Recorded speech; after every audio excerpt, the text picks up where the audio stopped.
Do not worry.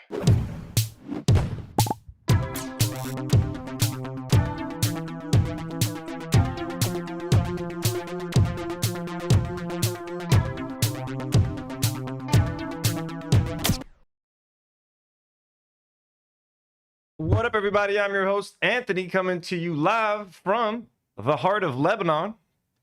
Welcome to Do Not Worry, folks. It's a brand new stream, solo stream. I just realized I look extra. I hope this doesn't come off as like, this isn't meant as a racist thing, but I feel like I look extra Iranian today. I don't know why. I don't know if it's the hair, but I feel like, and the beard combo, but I feel like I'm looking Iranian. Or like a 2000s like band. Like, what are they called? Train, you know, the Drops of Jupiter. I look like the guy who sings Drops of Jupiter, but with a beard. How's the song go? Tell me, did you sail across the sun? Did you make it to the Milky Way to see? I think it's kind of hot for this jacket too. I don't know if I'm liking the. No, Chris, this is not a Dark Souls stream. This is an emergency war stream. Okay. Andrea, what up? I don't know. I feel like the hair, man. Let me take off this jacket. It's kind of hot. Wait, chill here, Mikey. Can't be.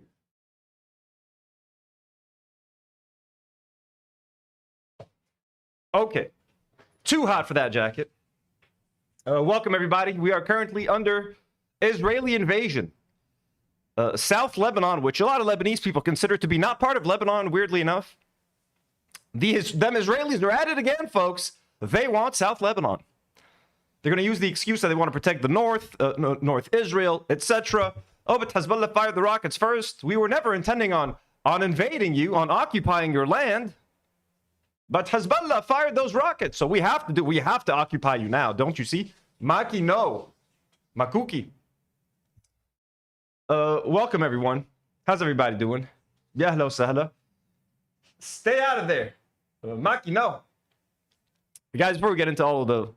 we're going to talk about some more updates. You know, what's happening in Iran, what's happening here in Lebanon, what's happening in some GCC countries.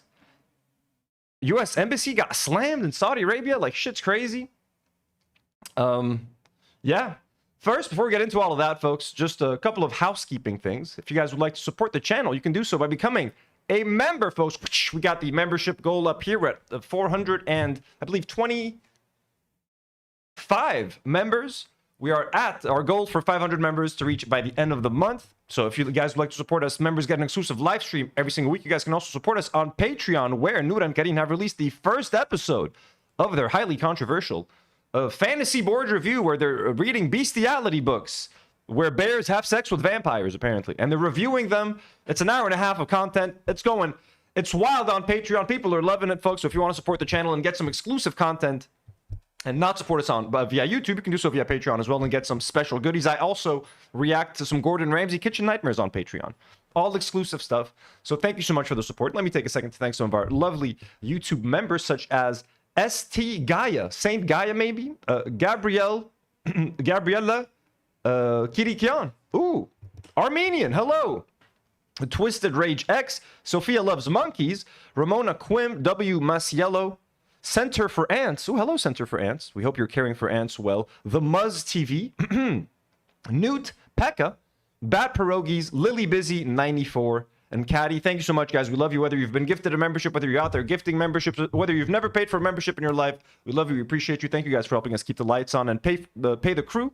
Also, let me thank some of our beloved patrons, God-tier patrons like Ilya and Mujabir and Yalla Mabruk. We thank you. We appreciate you. We love you. Superhero patrons like Claudia, Khawla, and Ahmad, Pee-wee Hernan, Bonnie Buns, Bader, Preston Kroll.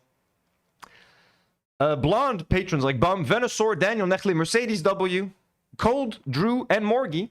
Kokomo, it's Dylan, as well as, where is that? Tedney, thank you so much. And abductee patrons like Fab, Kara, Jennifer, Sage, and three brand new patrons, Jade, Selena, Francis, and Yusra Yusuf, who presumably joined, folks, to watch Nour and Karine read about bestiality So thank you guys so much for the support. We love you. We appreciate you guys. And Jim D. Duke has just gifted 5 Do Not Worry memberships. W's in the chat. Thank you so much, Jim. Holy shit, we're at 5. Jim, you got to stop doing this at the start of every episode. I got to lay down the law, Jim. That's enough. I'm planning, folks, a very fun, I hope it's fun. Subathon for mid-March. I'm going to do a 10, 12-hour stream, however long it's going to be. I got a bunch of goals that we're going to do. Eating spicy food, singing karaoke, reading a chapter of that bestiality sex book, speaking like Ela Klein for 30 minutes, all sorts of things, folks. Singing the California Dreaming song karaoke. It's going to be a lot of fun, folks. We're going to have some guests, some fun activities. So join us, and we'll have some fun. That'll be mid-March. I will let you guys know when that's closer to happening. I'm trying to find a Shrek costume, but I'm not finding it, folks. I cannot find a Shrek costume. I feel kind of silly asking for a Shrek costume now, too, with all this shit going down. It even feels silly doing a subathon with all this happening. But, I mean, it's all fucked, yo. So, thank you guys so much for being here. We can move on to the stream. Officially.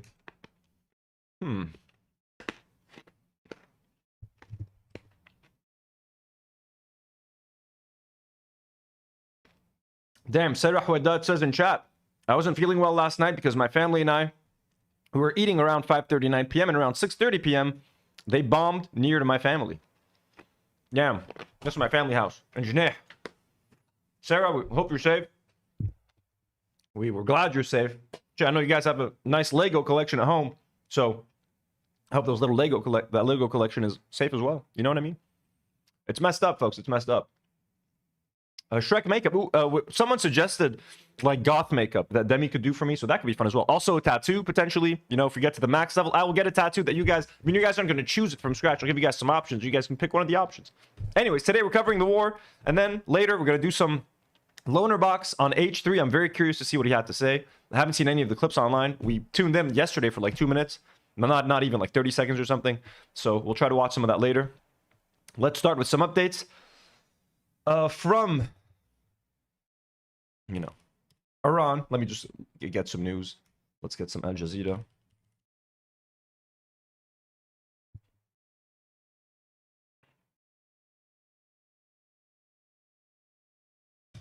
Goddamn. Well, let's discuss. Let's discuss it indeed, ma'am. Okay, just a few little Twitter updates at first, guys. And Twitter has been my prime. Anytime there's war, anytime something like this is happening, I go for Twitter.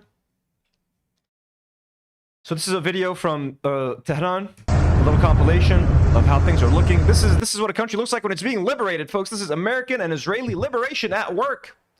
Democracy. Democracy. Doesn't it look beautiful? Doesn't liberation look gorgeous? Look at this. It's like scenes from Godzilla, King of the Monsters. Have you guys seen that one? The second one with King Ghidorah, the 3-headed dragon that shoots thunderbolts out of its mouth.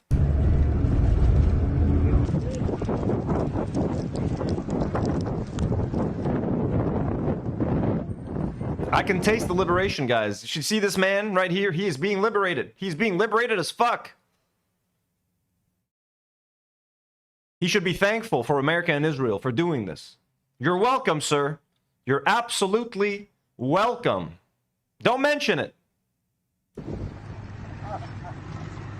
Don't mention it, buddy.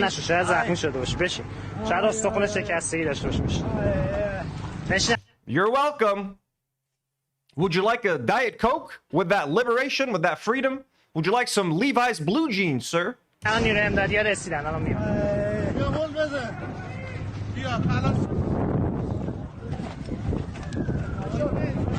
make sure that family in there appreciates their liberation. Make sure they thank Trump and Netanyahu for this liberation, yeah, as you take their corpses out of the car.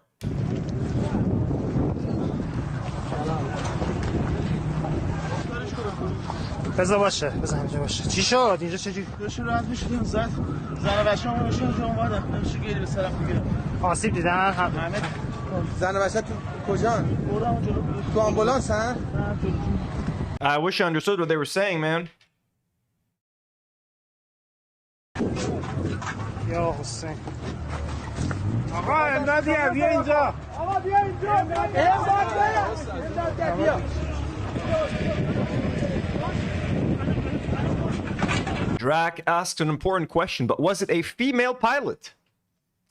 I don't know. If it was a female pilot, that makes it extra disrespectful that this man did not thank the Israelis and the Americans for this. You know what I mean? Let alone you've been liberated and it was a woman that did it.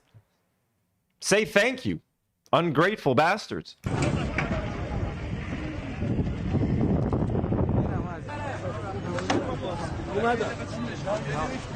آقا یک کیسه بیا Shit,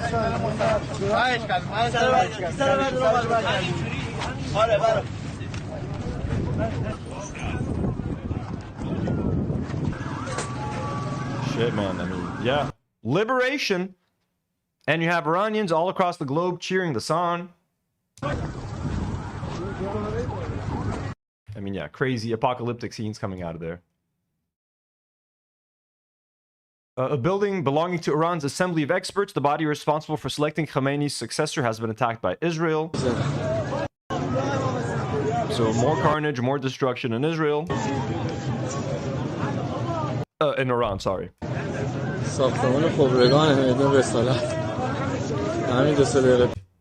Sarah, did you guys evacuate your home? Did you guys go somewhere else? We're still at your grandma's house. I hope it's safer there, yeah, Sarah.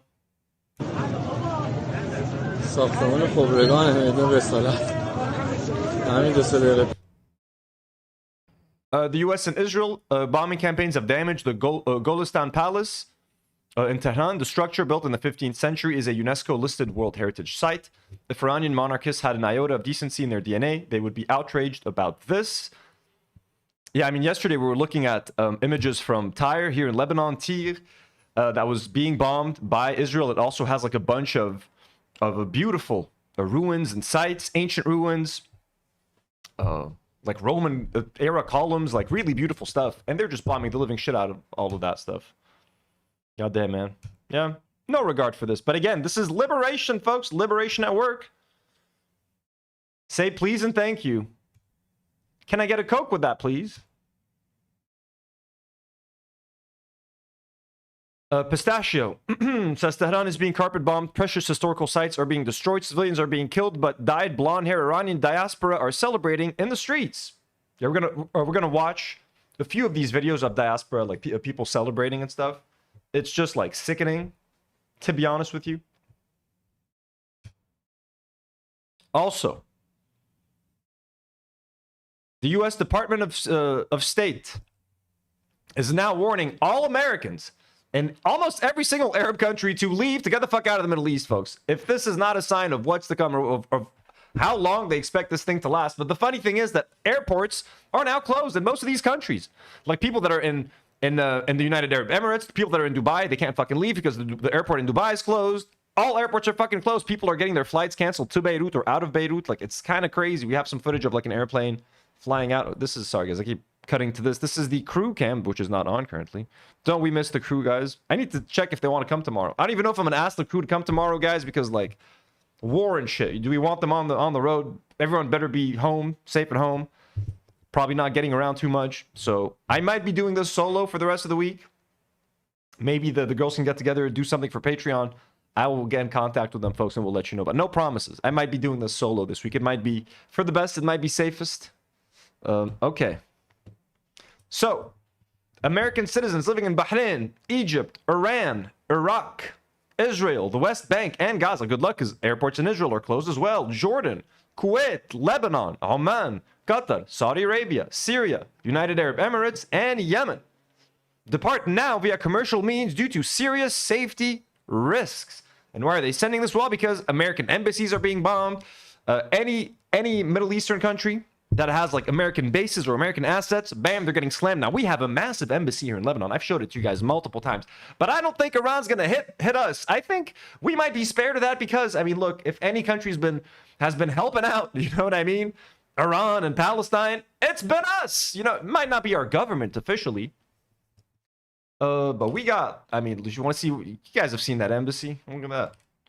U.S. Embassy Beirut. This shit is a compound, man. This shit is a compound that has taken over a whole mountain. Look at this. This is like the concept design for it. Look at this shit. And this is what it looks like kind of now. It's still under construction. Look at this. Look at how juicy this thing looks. This is a whole... they flattened the whole mountain. Look at this. This is what it normally looks like. This was all trees, guys. Beautiful mountains and trees. They leveled this whole fucking place. This is like the humans when they land on Pandora and Avatar. You know what I'm saying? That's what they fucking did to our mountains to build this. There's like a basketball court or whatever. Couple of hotels. Food court. A pool. For the embassy employees. Like, they built a city. They built a city within Lebanon. So, I mean, I think Iran might spare this because it's in Lebanon. They don't want to risk harming any Lebanese people around in the area. You know what I'm saying? I mean, come on. We're us and the Houthis, Lebanon and the Houthis. We're the only ones that defended Palestine. Are you shitting me, man? Come on. Yeah, like the stream, everybody. Click that like button. Chris, did you get the email? Is asking. I think I got the email. I did get the email. I'm pretty sure. I'm not checking my Hotmail, to be honest with you. But like every American citizen's got the email, so I must have gotten the email as well. Or if I didn't get it, they've given up on me, folks. They've given up on me. But I mean, they're sending this shit out. But anyways, yeah, look at this. What do you think? Is this going to get slammed? Who knows? This is the concept of what it's going to look when it's done. Damn, look at that. So modern, so pristine. Beautiful. Isn't it? Anyways, that's what we're dealing with here. So anyways, they want people to leave, but the airports are closed. They did not even think this fucking war through. They're bombing. I don't think they expected Iran to hit back at the UAE. Like, they're fucking shocked that Iran is hitting back at the Gulf countries. So they're like, evacuate now. It's like, how? How do we evacuate? Not that I'm even interested in evacuating. This ain't my first war, unfortunately. And again, guys, I'm not trying to like... I have it easy, relatively. I live in a safe area, Christian area. I should be fine. The way we're gonna suffer, people that live in like different areas, maybe we suffer economically. Our jobs, like for example, I had a shoot in April, like as I'm not gonna share too much about it. I had a shoot basically that was gonna take place in Dubai. I wasn't necessarily gonna be there, but I was working on like writing something for that. And do you think there's gonna be a lot of shoots happening in Dubai anytime soon? I don't think so, folks. So I mean, you know what I mean? People that have shops, people that have businesses, restaurants, stores. In Beirut, in areas that are being affected. Everyone's being affected right now economically. We talked about it yesterday. Demi was here. She was talking about her art studio in Beirut. Everybody pays the price one way or another. There's those are the least of the big problems. There's mass migration right now that's happening in South Lebanon. People are leaving in droves because Israel has threatened like over 50 towns at the border between Israel and Lebanon. So there's mass migration. There's going to be housing issues right now, housing shortages. People are going to need shelter. It's cold. It's the winter. It's pretty fucked up. You know what I'm saying? They're going to destroy, not to mention that they're going to destroy the living shit out of the South and invade and possibly occupy it long term and not give it back because the Lebanese government isn't going to get involved. It's a whole ass mess, folks. It's a whole ass mess that we're dealing with right now.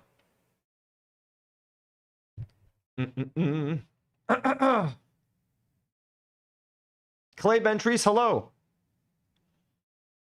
Okay. So that's what's happening here. Good times, huh? Ian Miles Chong put out the most cringe fucking tweet of all time. It's 3 a.m. in Dubai right now, and and the place is alive. You can't beat this city.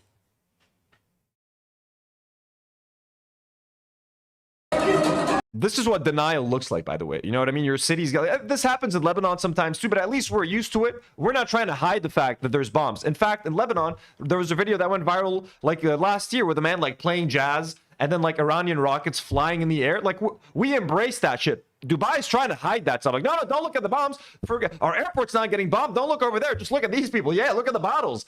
Look at these migrant workers carrying this nice Belvedere bottle. Like, that's, you know what I'm saying? We talked about yesterday, there was a guy who shared a story of his friend that works at a mall in Dubai that got hit with shrapnel and they informed all the employees like, yo, just act as if everything is normal. Pretend like everything is normal. We want to maintain the image that Dubai is this like perfect, pristine shopping paradise. Maintain the image. No one's being evacuated. No one's going home. You sell that fucking Sephora, lady. You fucking sell that shit. Okay, you make these fucking chicken tender dogs for the next 7 hours, and then you go home. You understand? Everything is fine. There's always an image to maintain, and this is just part of that whole thing right now. Their airport's being bombed. The airport is filled with Americans and Europeans that are scared shitless, that are trying to leave, and this is what they're trying to sell to the world right now. Yay! One big champagne, please. نزل لي واحدة one big champagne يا خيي. And this guy is trying to look like he's happy. This guy looks fucking miserable as shit. He's like, you know, drowning his sorrows in hookah, alcohol, music, whatever he can to numb the fear that he has of being in Dubai while he gets bombed. Anyways. Okay, so this is what's been happening again across the world. Okay, we just saw Dubai. This is the US embassy in Saudi Arabia. Like, this is fucking crazy. This is a massive escalation. Like, can you fucking imagine this? Look at this.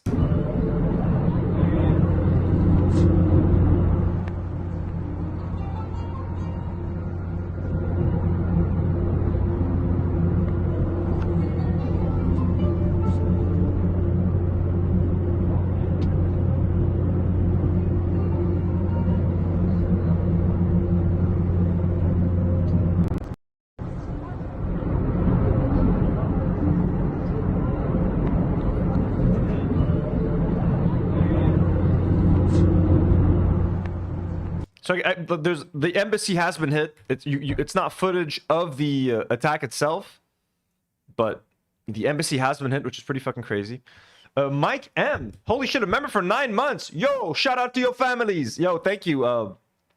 What's it called? David Guetta. Was it that David Guetta thing? What up? 9 months is kind of crazy. Time passing. That in it. Stay safe out there, guys. Well, Mike M, thank you so much for being a member for 9 months. Holy shit, that's so much support. That's so generous. We love you. Shout out to your families. Okay, let's go, David Guetta. Let me try to get like better footage of this embassy thing.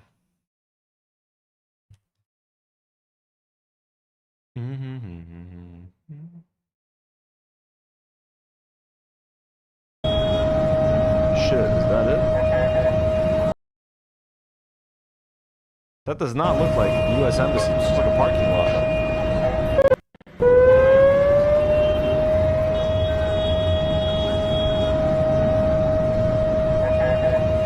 Holy shit. Chris sends a $5 dono. Thank you so much, Chris. And says, I used to install radio links on home near embassy. They kept jamming them, so I boosted the signal beyond legal limits, but they eventually caught me. Damn. Radio links on home. Dude, yeah. You know, fuck. They keep track of everything. That's so funny. Well, Chris, we're lucky to have you to try to program a button for this for the show. David Guetta on a charity for George Floyd. That's right. Shout out to his family, George Floyd. R.I.P., baby.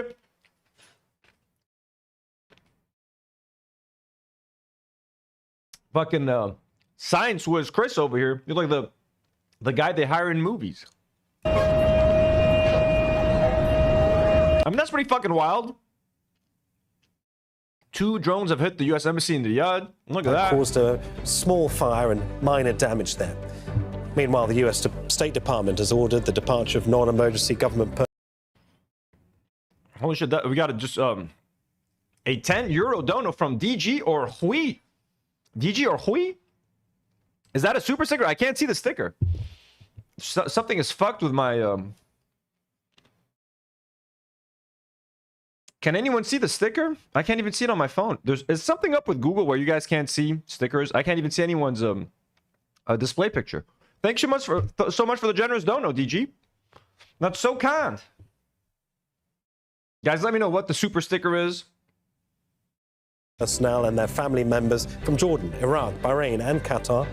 Washington's embassy in Kuwait has announced it will be closed until further notice. Let's go live to Zayn. A lemon dancing. Ooh, the lemon dance. That's so Zayn, cute. Firstly, on the drone strikes. Well, thank you so much. Hello, McG. On obviously a sensitive target in Saudi Arabia. Tell us more. We love happy lemons, folks. That is correct. Iran may continue to say that it is not at war with these GCC countries, but the fact of the matter is it doesn't mind putting the populations living in these countries in the firing line. That's been clear from the last several days. Today, on the 4th day of this conflict, we are hearing that the U.S. Iran attacking these countries, I know it seems fucked up, and look, it is fucked up, especially if people are getting hurt. Innocent people, you never want that. When they're attacking like U.S. bases and assets, that's more understandable. That's more of a direct response to the people that are bombing them. But it is also a way for them. I guess they need to escalate, bro, because their backs against the wall. This is like an everything that I've been reading. You know what I mean? They look at this as an existential war at this point. So by escalating the matter and involving these GCC countries that have a lot to lose economically, that don't want any part of this, it can maybe get them ceasefire terms that are more beneficial to them. So they're going to go all the fuck out, man. And what are these GCC countries going to do? How are they going to respond? I mean, they're already cucks to the US and to Israel, allowing them to use their airspace and allowing them to use their intelligence to conduct a lot of these attacks and these genocides. But interesting stuff. In Saudi Arabia is telling American citizens living in Saudi Arabia to avoid the embassy until further notice. Donati, hello. Due to an attack on the facility. What we understand is that, as you say, 2 drones were used to attack the embassy. There was a limited fire that broke out in the diplomatic compound. And what we are hearing now is that this morning there was minor material damage on the compound. The Ministry of Defense said this in a statement, and what we are hearing is that targeting of sites is continuing in parts of that country. Now, what we're also hearing is in Bahrain, the IRGC, the Iranian Revolutionary Guard Corps, announced that it was carrying out another large-scale drone and missile attack. Chris, don't you judge my sugar cubes. Don't you call me a horse. That is insulting. Okay, that is what Keemstar used to call Ela Klein. Okay, and I will not be called a horse on the show. 20 drones, 3 missiles hit their intended targets, according to the IRGC. And, of course, overnight here in Qatar at around 2 a.m. local time, we heard once again loud booms from what the Ministry of Defense confirmed were interceptions of 2 ballistic missiles that were headed in the direction of Qatar. The Ministry of Interior put out a statement urging the public to remain indoors and leave their residences strictly in cases of urgent necessity. It further stressed in this. Yo, Super Spartan says, hey, make sure you're safe, brother. Love from Iraq. Let's go. My Iraqi brother. Let's go, man. Super Spartan. Khayna. Habib Albna. Yatik l'afiyah. Statement, the importance of avoiding proximity to windows and exposed areas as an essential precautionary measure during this phase. So the circumstances here, according to the statements coming out of the government, remain risky. There remains a critical threat to people living in these cities in the GCC as Iran's retaliation continues.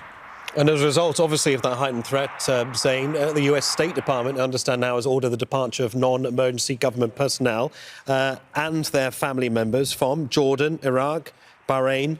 Yeah, there was a crazy AI video, and that at first everyone was sharing it as if it was real of Iran bombing the shit out of Tel Aviv, but the audio seemed super sketchy, and then it turned out to be AI. You know, it's slightly disappointing. You know what I'm saying? But like, no, of course not. You know, we don't want that. Party's happening in the house tonight. So the embassy, okay, and links are disappearing as we go. So things that I might have pulled up earlier, if they get proven wrong, they get deleted. This has been deleted. That's fine. Okay, this is Nadim. Now we're moving into Lebanon, folks. We're done with Iran updates. I mean, let's watch a news report real quick. What's happening in Iran real fast, and then we'll move on to Lebanon and what's happening here. It's kind of a shit show. We're getting invaded, literally. The army, the Lebanese government, has paved the way for Israel to come in and take the south. I don't even feel like talking about this anymore. It breaks my heart. These latest developments further now with Wolfgang Postai, who joins us from Vienna. He's a security policy and defense analyst here in the studio. You guys want to see the AI video? Let's find that AI video. I had it in my Twitter. Whoever posted it deleted it. Let me see. Tel Aviv bombed. Tel Aviv bombed. I mean, that's the AI video, folks. Let's just watch. This is AI, okay? Do not get too upset when you watch this. Tel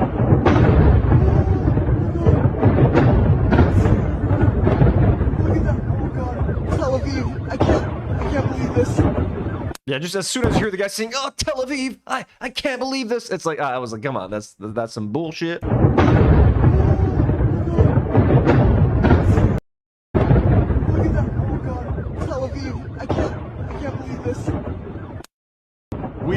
tricked.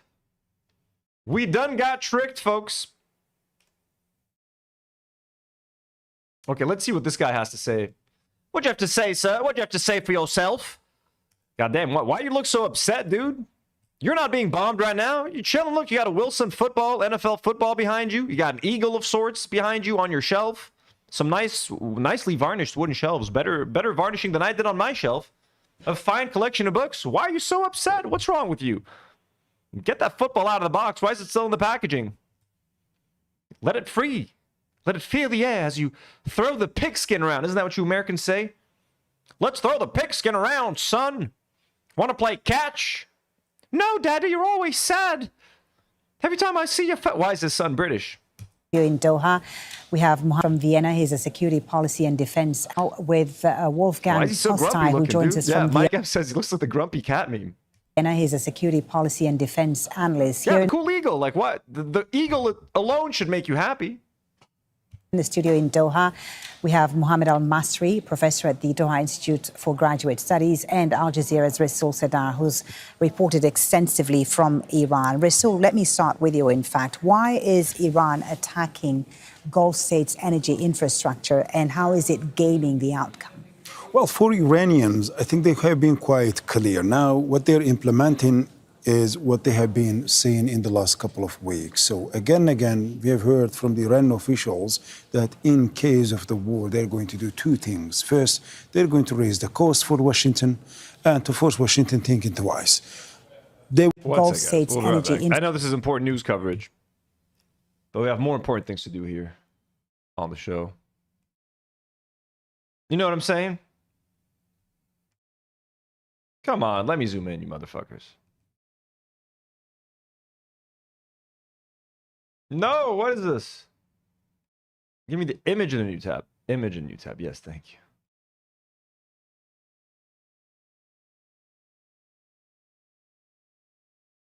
No, stop it. Pretty accurate. It's pretty accurate right there. It's pretty accurate. Oh. Doha, we have Mohammed Al-Masri, professor at the Doha Institute for Graduate Studies, and Al Jazeera's Rasul Sadar, who's reported extensively from Iran. Rasul, let me start with you, in fact. Why is Iran attacking Gulf states' energy infrastructure, and how is it gaining the outcome? Well, for Iranians, I think they have been quite clear. Now, what they're implementing is what they have been saying in the last couple of weeks. So again and again, we have heard.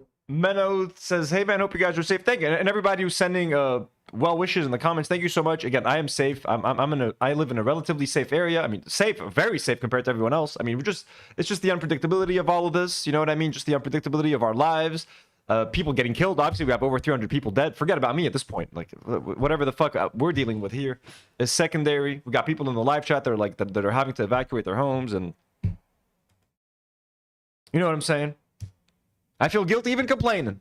From the Iranian officials that in case of the war, they're going to do two things. First, they're going to raise the cost for Washington and to force Washington thinking twice. They were hoping that Washington is going to reassess its position and seeing that the war is going to be extremely costly for them and maybe changing their posture. And second one, regionalizing the war. So bringing a huge cost for the regional countries and forcing the regional countries that somehow they will put pressure on Washington and changing the U.S. or the trajectory of the events against Iran.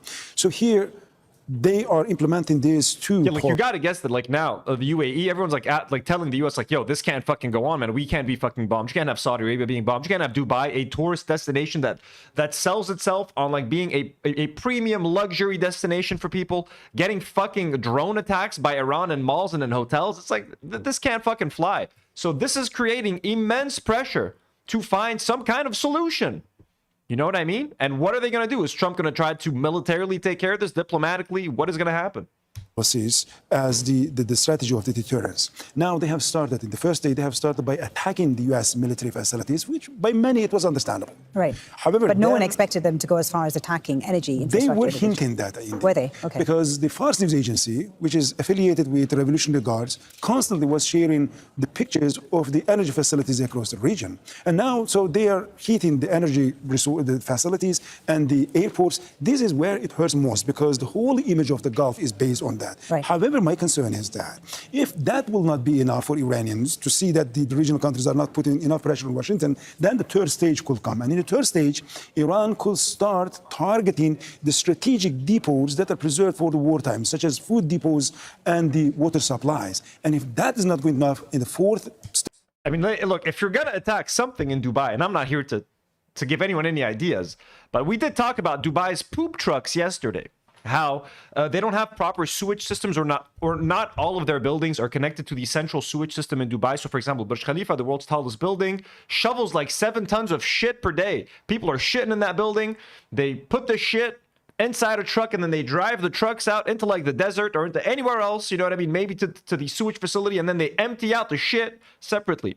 If you wanted to inconvenience the people in Dubai, I would say maybe aim one of those drones at one of those shit trucks as they're driving by. Can you imagine like a shit explosion in the middle of Dubai? Oh my God, all those influencers, all of those fancy cars, just the smell of shit everywhere. But they're not going to allow my ass into fucking Dubai if I ever need to go there for something. I have a wedding there. Oh my God. But yeah, just blow up. And I mean, try to blow it up without killing the poor migrant workers that are being made to drive those trucks. You know what I mean? Don't murder the poor migrant workers that are there and that are basically slaves.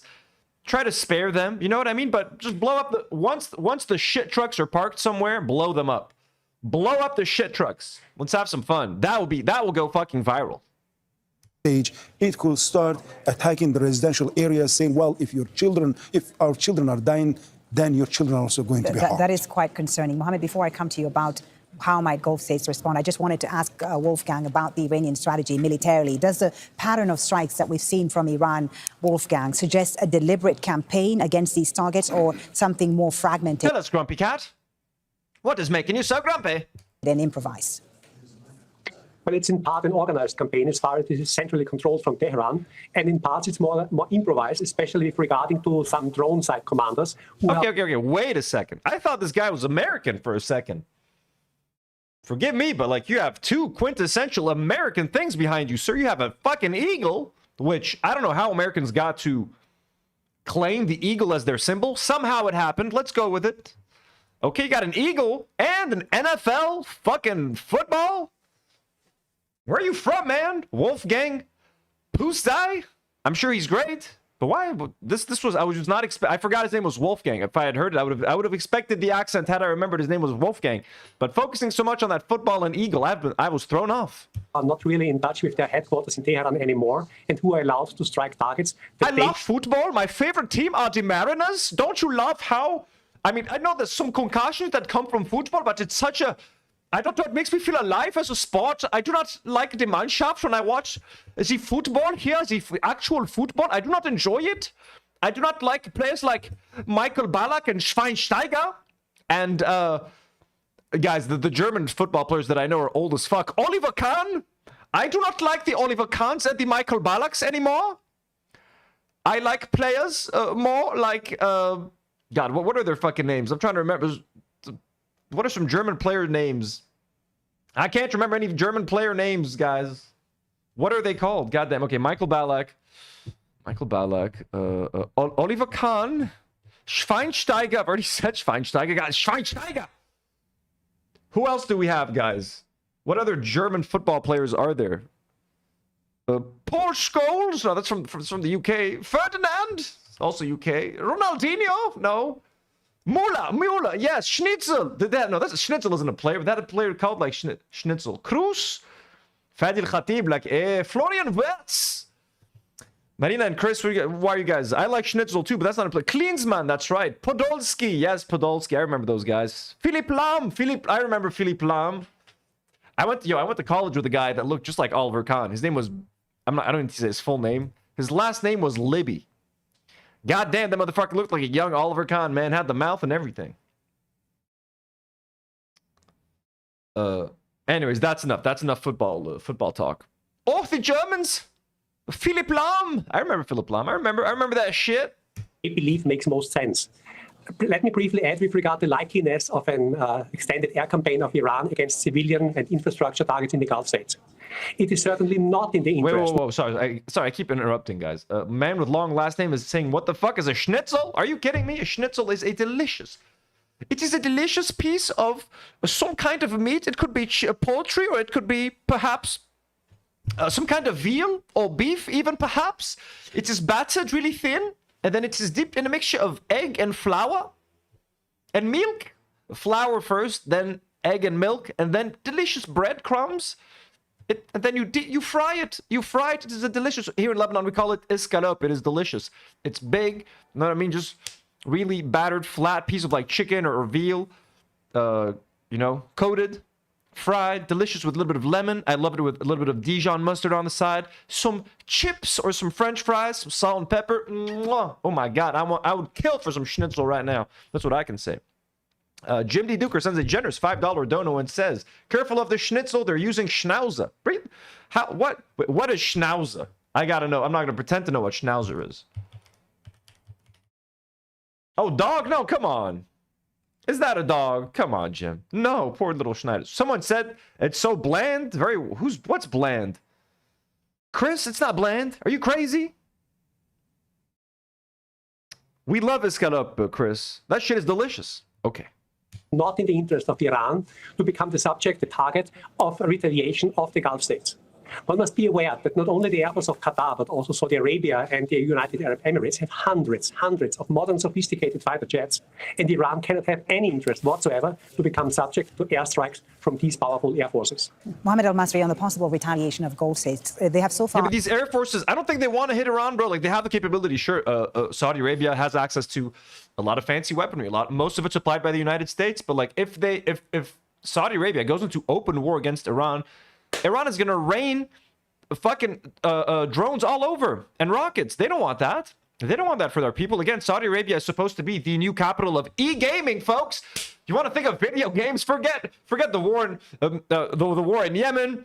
Forget the kafala system and modern slavery and all this fucked up shit that we have going on here in Saudi Arabia. We got Ronaldo playing for a football team. Isn't that great? Don't you love Ronaldo? Look at his abs. He's out there playing football. Don't you guys love video games? Well, we have, you know, they're hosting all the biggest like video game tournaments now, like the video game World Cup.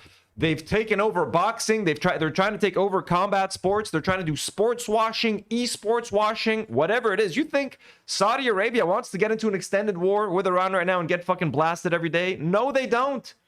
Okay, they don't. I want to have Grumpy Cat in the background while I speak. They do not want that shit. Okay, yes, they have the military might and power to go after them, but the response is going to be not what they want to deal with. Okay, Saudi Arabia wants to be focused on being an economic power hub. They're focused on Vision 2030, or if it's still 2030, Vision 2040, where they want to build all their fancy ass buildings and whatever.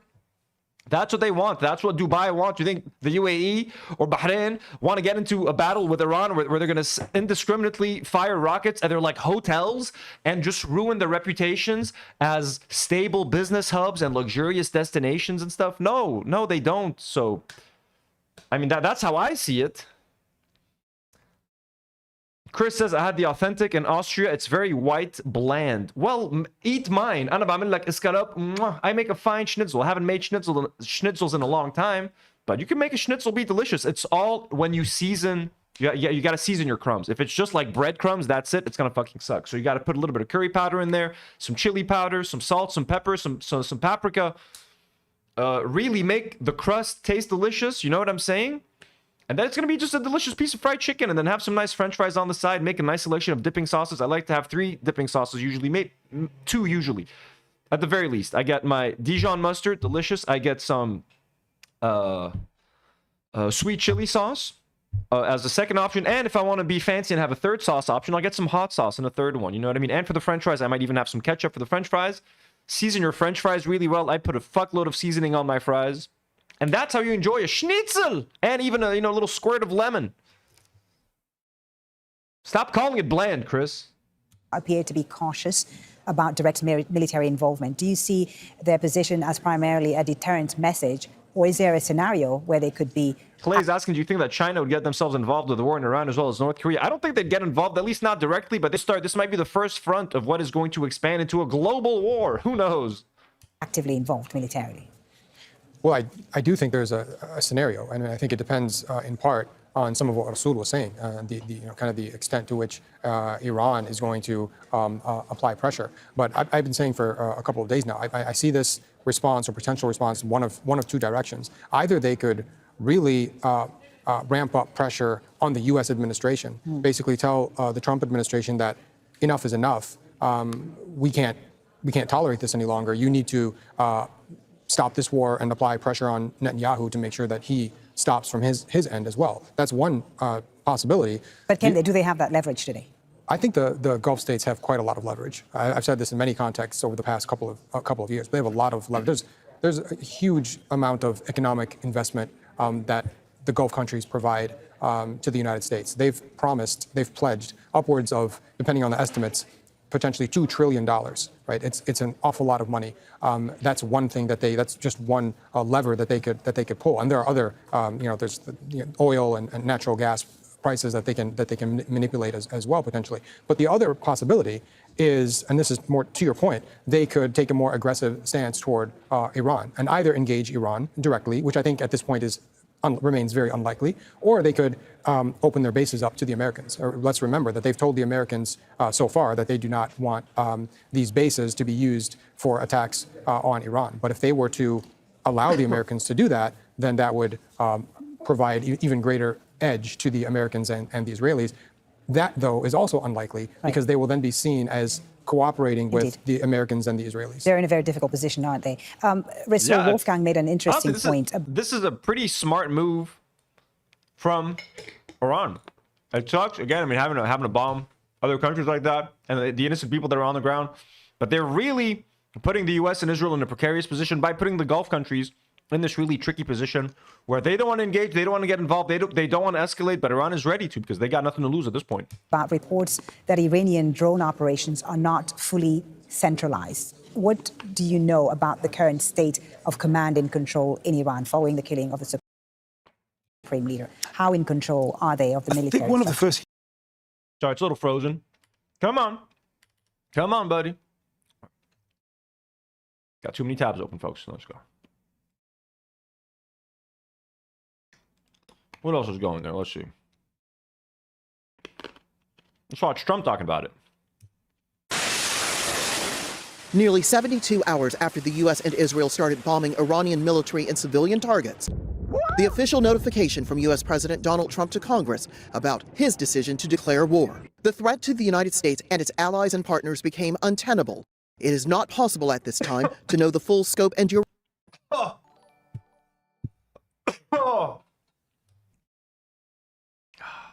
Goddamn. All right, guys, start dumping in Australian flags, koalas, kangaroos, all the dingoes, all the I don't know, all the tradies. We got seated down under. We got seated down under. Our favorite Lebanese mate, chilling over there in Australia, just gifting 50 memberships, folks. We got to stop the show for this. What the 50 memberships? We got 55 new members today. 50 new members in one slabity go. Holy shit, I can't even start listing them names. You guys are going to see them on screen for the next 10 minutes. Why you got to do this seated down under? Why you got to be too kind and too generous like that? You guys are crazy, man. Okay, got to update the goal now. Not the goal, just where we're at. We're at 480 members now. Seated down under. Please, no more. Okay, we got a subathon happening in the mid-month. You guys can go crazy at the subathon. But everybody relax. Thank you so much. I mean, shit. This is Lebanese people taking care of each other, looking out for other Lebanese. I got more kangaroos, more koalas in the chat. Jim D. Dukers with another $5 donor says, crikey, that's a whopper. Crikey, you call that a knife? That's a knife. يعني سير down under بنحبك شو بدنا نقول لك شو بدنا نقول لك. I could try to do speak in Arabic with an Australian accent. كتير نشكرك كتير أنا من أستراليا. Ana Alte Sydney. Hi, chat. Sorry I'm late. Need to cheer everyone up. Cedar Down Under. I mean, we thank you, man. That's way too generous. That's way too... I don't know what to say. Mamnarif Shabednan El Cedar Down Under. That's way too generous. All right, then. Let's go back to this video of Donald Trump. God damn. Congratulations, everybody who got the gifted. Of military operations that may be necessary. Earlier on Monday, Trump explained why now. This was our last best chance to strike what we're doing right now and eliminate the intolerable threats posed by this sick and sinister regime.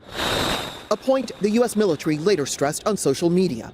U.S. forces have destroyed Islamic Revolutionary Guard Corps command and control facilities, Iranian air defense capabilities, missile and drone launch sites, and military airfields. Congressional Democrats... It is a weird combo, isn't it, Cedar Down Under? Didn't expect... It is kind of disturbing. I've also tried it with American accent. Called the attacks illegal since Congress Arabic Western did not authorize them. There needs to be the proof of an imminent threat to American interests. I still don't think that standard has been met. Republicans say they'll oppose Democratic efforts to force the White House to end the operation now. I think the idea that we would move a War Powers Act vote right now, I mean, it will be forced to the floor, but the idea that we would take the ability of our Commander-in-Chief, the President, take his authority away right now to finish this job is a frightening prospect to me. It's dangerous. The conflict has caused the price of crude oil to jump. Analysts say U.S. What that motherfucker say? Force the White House to end the operation now. I think the idea that we would move a War Powers Act vote right now. Oh shit! All of your display pictures just came back. I've been operating on YouTube for 2 days and I couldn't see any of your display pictures. I can now. Let me see if I go up. I can probably see the dancing lemon. 1 second. I think I can see the dancing lemon now. Nope, still can't see the dancing lemon, but I can see your faces. That's a start. That's good. I missed your faces. Awesome. I couldn't see any of your display pictures. It will be forced to the floor, but the idea that we would take the ability of our Commander-in-Chief, the President, take his authority away right now to finish this job is a frightening prospect to me. It's dangerous. Finish the conflict has caused the price of crude oil to jump. Analysts say U.S. drivers will be affected. Higher gas prices are a frustration to people, and they certainly make a difference in their overall budget. But dude, Trump is the worst fucking president of all time. Are you fucking kidding me, man? How many fucking wars has he started? It's not a deal breaker for most people. They're not going to stay at home just because gas prices have bumped up a little bit. U.S. officials aren't predicting just how long the operation will take. They're not ruling out deploying U.S. ground troops in Iran, meaning more tough questions from members of Congress when the Secretary of State and other officials brief them later on Tuesday. Fucking demons. Literal demons, man. I don't know what to say. Look at these devils. And you got people like Ethan Klein celebrating this fucking war. Supposed liberals and leftists, or whatever the fuck you want to call them, celebrating a government run by Donald Trump and Netanyahu bombing another country, and people are trying to celebrate it and trying to spin it into a positive thing, including some Iranians that live abroad. Are you fucking shitting Russell me? and Jordan, Al Jazeera, Washington. Well, joining me now is Mohammed Al-Masri, Professor of Media Studies at the Doha. Don't miss out. Okay, fuck. So every time I minimize YouTube with all these tabs, it's doing this. Okay. Let's move into Lebanon a little bit. Let me update you on what's happening, Shui, a little bit here right now.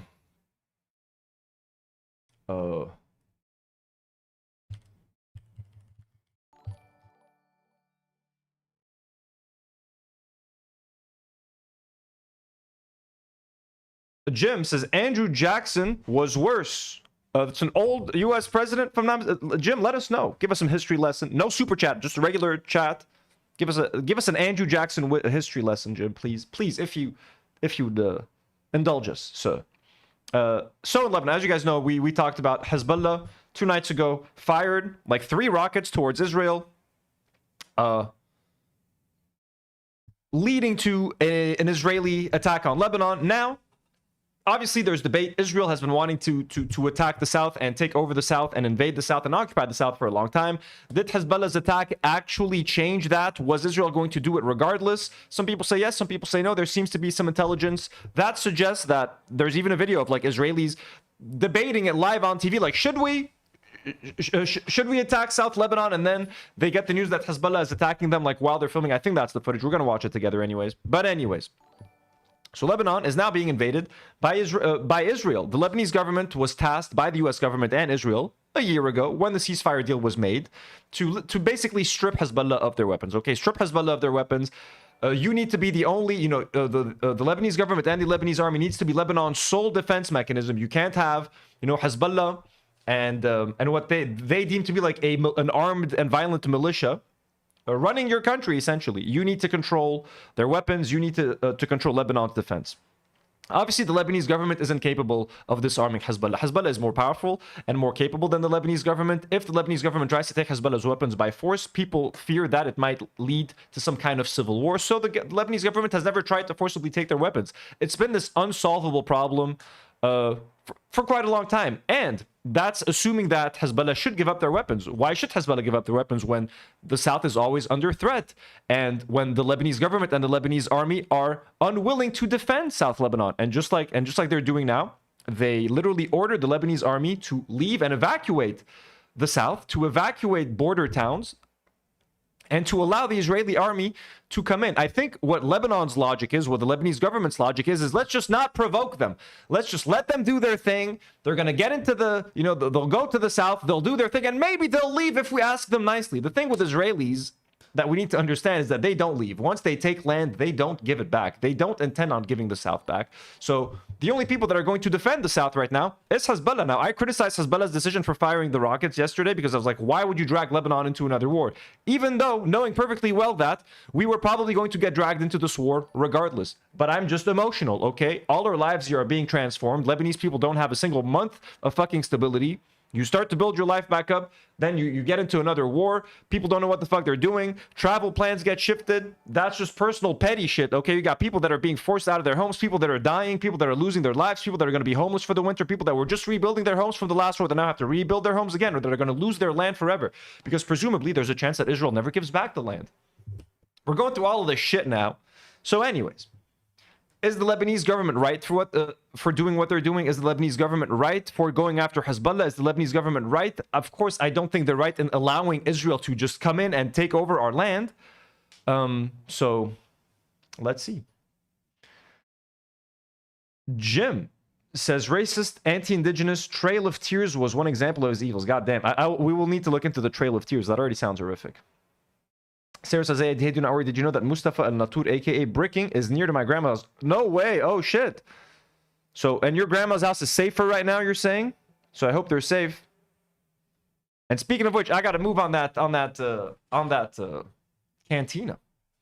So Nadim, we're going to get into Lebanon right now, folks, in the next segment. So Nadim says, hearing from my family in the south. So this was on March 2nd. Updated totals from Lebanon: 52 martyrs, 154 wounded, and 29,000 registered displaced. Actual displacement is far higher. These are only registered cases. Hundreds of thousands of Lebanese attempting to evacuate remain uncounted. Many stuck on the roads for the past 14 hours. Nadim quote tweets this and says, "Hearing from my family in the south that many displaced have been caught." Hearing from my family in the south that many displaced have been caught in traffic for hours, but many have also turned around, returned home as they have nowhere to flee, no safe houses for them to go to. Many people are just sleeping in the streets or their cars. Let me read that again. Hearing from family in south that many displaced have been caught in traffic for hours, but many have also turned around, returned home as they have nowhere to go. So they know full well that they're going back to a dangerous war zone where their home might be bombed for no fucking reason, just because the Israelis want to take their land. Also, there is a lot of people that normally when this happens, hotels get booked up instantly. Airbnbs, any home with a spare bed is going to get booked up because you have hundreds of thousands of people that are fleeing the south to come here. But what also happens a lot of times is that some people refuse to give their homes to migrants. Or refugees. So you have certain people in like Christian areas that like might refuse it for one reason, or people that might refuse to rent out their homes because they fear that maybe the person that I'm renting my home to could be part of Hezbollah and might be a target of Israel's, and they might end up bombing him, which means they might bomb my home. These are actual concerns that go through people's minds. Most of the time, it's just like racism and just not wanting to help these people out. But a lot of the time, but some of the time, it's also some people being extra paranoid, like, who am I letting into my home? What if this man is on like Israel's hit list? So there are a lot of people that have a hard time finding somewhere to go. So a lot of them end up having to go back home. Some of them can't afford any shelter. They can't afford to book a fucking hotel for a fucking month or 2 months or however long this is going to last. A lot of people end up going to shelters. Like public schools might start opening their doors, allowing refugees to come in. Stuff like that, but that needs funding, and that's going to be funded by, who do you think that's going to be funded by? The people. People are going to start donating beds, mattresses, money, food. The people help each other out. We have each other's back. The government doesn't have anyone's back here. So that's what's happening. People either can't afford it, so sometimes they'll sleep in the street, they'll sleep in their cars. Anywhere is safer than going back to the south, which is now a prime target for bombing. So it's completely fucked. Let's continue. Oh yeah, so now the U.S. Embassy, so after the news that the Saudi embassy got bombed, the U.S. Embassy was already closed on Monday. Now, it's closed until further notice. They're not even taking it day by day. They're like, yo guys, we're just not fucking with this anymore. So the U.S. Embassy is closed due to ongoing regional tensions. The U.S. Embassy in Beirut will be closed until further notice. We have canceled all regular and emergency consular appointments. We will communicate when the embassy returns to normal operations. Now again, like I said, I don't think Iran would hit Lebanon in any way, shape, or form, even if it is the U.S. Embassy. You know, Iran, Hezbollah is here in Lebanon. We've had Hezbollah has had Palestine's back, Iran's back. I mean, fuck, they just fucking shot out rockets. Like Iran, Hezbollah has been bombed by Israel for the past year. As Israel has been shitting on the ceasefire agreement, they've been bombed for a year. They've done nothing to respond. You know what I mean? As if Israelis murdering Lebanese people and bombing Lebanese land for a year wasn't bad enough. So they chose not to respond to that. But as soon as Khomeini is dead, they chose to bomb and to send 3 rockets. I think that was a very unwise decision. Again, Israel was probably going to do this regardless, but just don't give them the ammo to do this, and don't enter a war that you can't win or can't really do. They can't even do much damage right now, man. That's the thing. And they've just provoked them, I think, to come in. And, like, I don't know. They've just, again, the country can't afford this anymore, man. Like, the country just can't afford this. People can't afford to deal with this anymore. Hundreds of thousands of people homeless. And for what? Right now, let Iran fucking handle it. They're bombing the living shit out of the whole fucking GCC. Why do you want to invite this? That's what I'm thinking. But again, I understand. You know what I mean? They're literally taking their land now. Now Israel is invading the south. So if the Lebanese army is not going to take out Israel, what do I want to happen? I want Hezbollah to defend the south. I want Hezbollah to defend the south from Israel. That's what I want. I didn't want Hezbollah to get involved in the first place. But now that Israeli soldiers are marching into my land, they're marching into our Lebanese land. They want to take over our Lebanese land and not give it back. I want our resistance to defend our land. Being Lebanese is very complicated. And I think a lot of Lebanese people are tempted to take sides. To them, sometimes they look at this whole thing very black and white. I'm anti-Hezbollah. I'm anti this. I'm with the government. I'm with that. I'm against Hezbollah getting involved in this battle right now. But I'm also with Hezbollah in defending the south right now because the Lebanese army isn't doing it. And I'm not going to trust the Israelis to return our land. So what kind of take is that? Who does this take satisfy? No one, I think. That's where we're at right now. That's where we at. Lemon Mint Cat says, Anthony, why the fuck doesn't the government or army do anything? The government doesn't want to do anything, and the Lebanese army doesn't want to do anything. Well, first of all, if the Lebanese army stands in the face of Israel, they're going to get fucking decimated. The Lebanese army can't do shit. We're unequipped. We're underfunded. We don't have anything to defend ourselves against the Israeli army, to be fair. And the Lebanese government doesn't want to get involved because they think that if the Lebanese government declares any kind of war against the Israelis, that means all of Lebanon is now under attack. Like Lebanese people, again, they're very, they're able to compartmentalize. If South Lebanon is getting hit, it's not really Lebanon. If Dahya, you know, the Beirut outskirts where a lot of Shia live gets hit, it's not really part of Lebanon, that's fine. But if the Lebanese military gets involved, then Israel is going to hit all of Lebanon, the Christian areas, the airport, the beaches, the clubs, all these places that Christians love to gloat about. They're going to be hit. They're going to be smashed. And the Lebanese government is trying to avoid that. They're like, just bomb the Muslims. Just bomb the Shiites. Isn't that good enough? Leave everyone else alone. That's the compromise that they're kind of reaching and trying to maintain now, I think. You know what I'm saying? Just bomb them. Leave us out of it. If the military gets involved, we're all fair game. You know what I mean? I'm fair game. Right now, it's just the Shia. Which is fuck. I don't mean to laugh. It's just like such an unfortunate reality. And of course, non-Shia collateral damage. Of course, Israelis don't give a fuck who they kill. They don't give a shit who they kill or how they kill. As long as the majority are Shia. That's their goal. You know what I mean? Oh, it's a Hezbollah stronghold. Just bomb them. If the military gets involved, it's open season on all your Lebanese friends. So, but it's not fair. It's not fair that only Shia are like dying to defend this country. It's all fucked. And some people are saying, they're like, well, if Hezbollah wasn't provoking them, they wouldn't attack and they would just let it's this whole loop. It's this whole cycle. You know what I'm saying? Like, what would really happen if Hezbollah wasn't there? What would happen? Would Israel just let us live in peace? And also, you have to understand, there's a mutual... It's mutually beneficial for Hezbollah and Israel to, like, coexist. You have to understand that as well. And that is controversial to say, but, like, without Israel, Hezbollah has no reason really to exist. So, weirdly enough, it's in Hezbollah's interest for Israel to constantly be around and constantly be a threat, because it's the only way that Hezbollah can justify keeping its weapons. You know what I mean? Well, we need these weapons to defend against Israel. Well, what if one day there's, like, peace with Israel? Like, again, why would we want peace with a murdering, genocidal nation? All of that, I know. But theoretically, it works like, well, if there's peace with Israel, then why do you guys need these weapons? Why do you guys need to hold on to these weapons? They would lose a lot of their power. They would lose a lot of their reason to even exist. So... And even for Israel, Israel loves the fact that they can keep bombing us and keep getting into wars and keep trying to chip away at more Lebanese land, more Lebanese land, more Lebanese land. It's in Israel's interest as well for Hezbollah to exist. It's just like Israel's relationship with Hamas.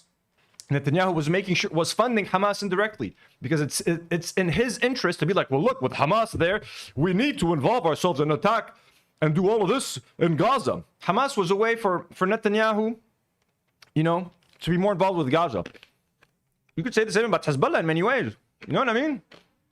They hate each other, but they kind of need each other. They're each other's raison d'être. It's very fucked. And I'm just speaking out of my ass for the most part. But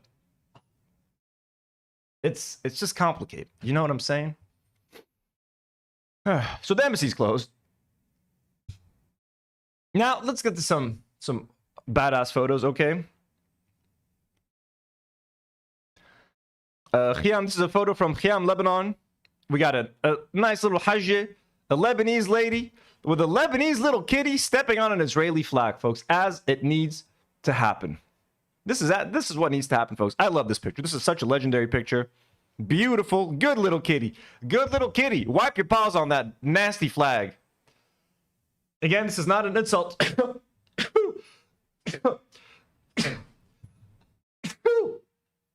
Excuse me, to the Star of David. This is, okay, an Israeli flag. This is a symbol of Israel. We love this little kitty. We love this lady. Ya'tik al-afiyah, ya hajj. Strong Lebanese people, the people of the South. We love them. Also, this is heartwarming. We got a bunch of kids that are stuck in traffic as they are escaping the South. And you got two little kids handing each other a little sandwich. Look at that.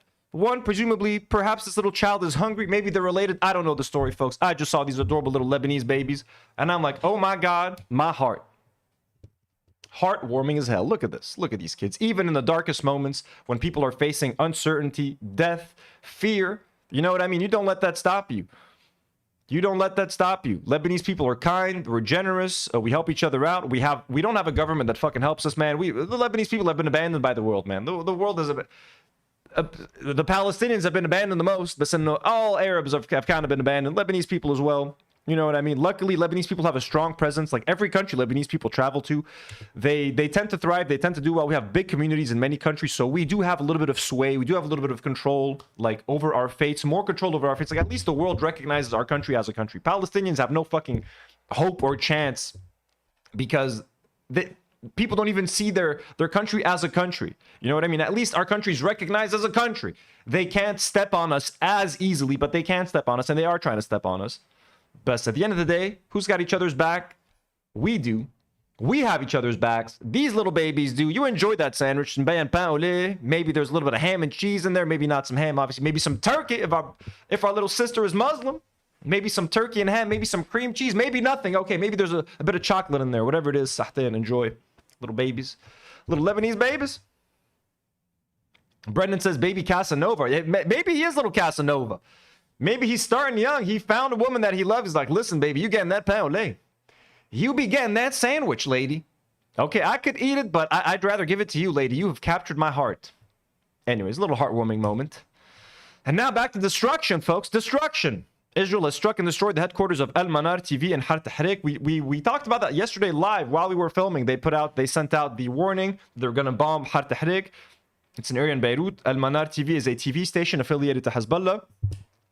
They bombed it. They bombed their headquarters yesterday.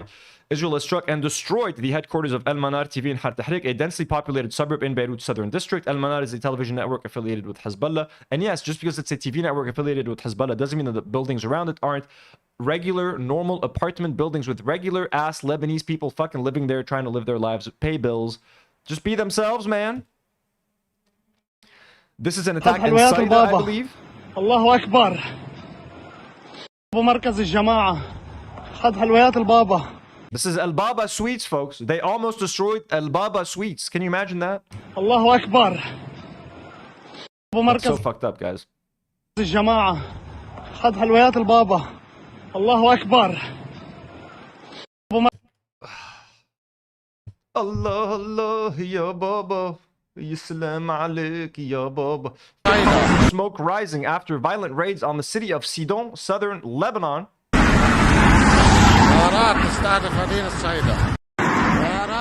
this has been Lebanon for the past 3 days.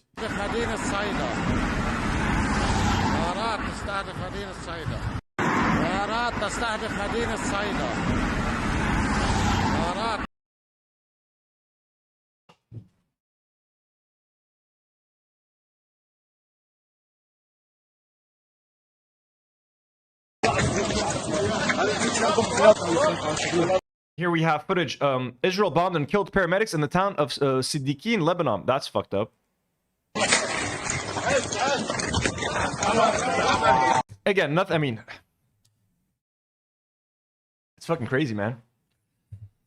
We've been so like desensitized to shit like this. They're just bombing fucking paramedics. How many hospitals have we seen them blow up in Gaza? How many nurses? How many doctors? How many humanitarian workers? How many people have we just seen flailed and killed and butchered? Paramedics, Lebanese paramedics, man.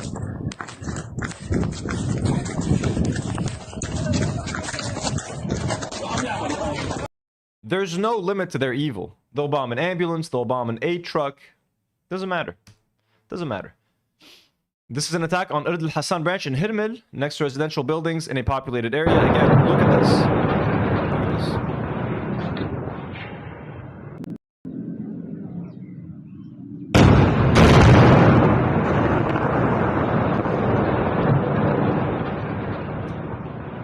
These are all residential buildings, by the way. This is all residential. Okay? Insanity. Insanity. And this is an interesting story. And this is also like, this is kind of sad too, in a way. Like, people thinking that the fact that they're Christians like could save them. Look at this. This happened in one of the Lebanese towns that was asked to evacuate. According to the Lebanese news agency, the residents of the border town of Al-Mashab refused to evacuate their town and homes and gathered in the courtyard of Our Lady's Church, calling on the Lebanese army to support them after the Israeli occupation threatened the Lebanese to leave the town. So these people, in a perhaps relatively maybe majority Christian town, they were asked to evacuate, okay, according to these orders right here. So the occupation army issues immediate evacuation orders for the villages of Tir, Marjayun, Bint Jbel, and 30 border towns, okay? So the people in the town of Al-Mashab refused to evacuate their homes and towns. They gathered in the church courtyard of Our Lady's Church, and they called on the Lebanese army to support them and defend them, because they didn't want to abandon their homes, because Lebanese people know, Arabs know what happens when you give an Israeli land. They don't return it. You don't let Israelis into your fucking land. Not ever, man. You don't fucking do it. And Israelis have done it to Lebanon. And who got them out? Who got them out? Hezbollah. The resistance got them out. You know what I mean? Maybe they need to rebrand. Maybe we need a brand new resistance. But Lebanon will always need a resistance. That's never going to change. So yeah, and I don't know what happened there. I don't think they've been helped. They probably had to evacuate because the Lebanese army has been asked to evacuate. So these people have not been helped by the army. And here is a scene. We've seen something like this happen last year. A commercial airplane was seen taking off Beirut as Israeli airstrikes hit the Lebanese capital. Lebanese pilots are if this is a Middle East airline, this is probably MEA. We have the most experience when it comes to, oh, you guys can't see the plane because of this. We have the most experience when it comes to flying commercial airplanes during wars and bombardments, folks. That is what we specialize in. MEA. That's why they charge a fucking premium.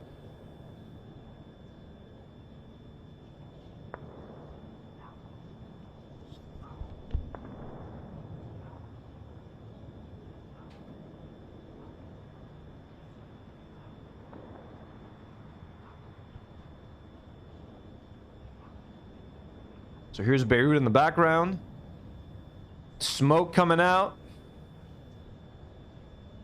Yep, and apparently lots of flights are being canceled right now to and from Beirut. Look at this, man. Crazy visual. Crazy sights.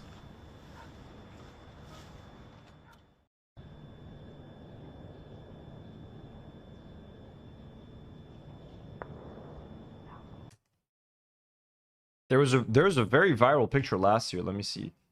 MEA plane war Lebanon. There was an image last year that went crazy viral.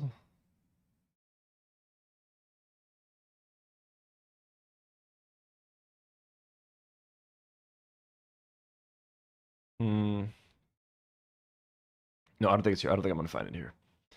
But anyways, it went viral last year. So that's what they're dealing with now. So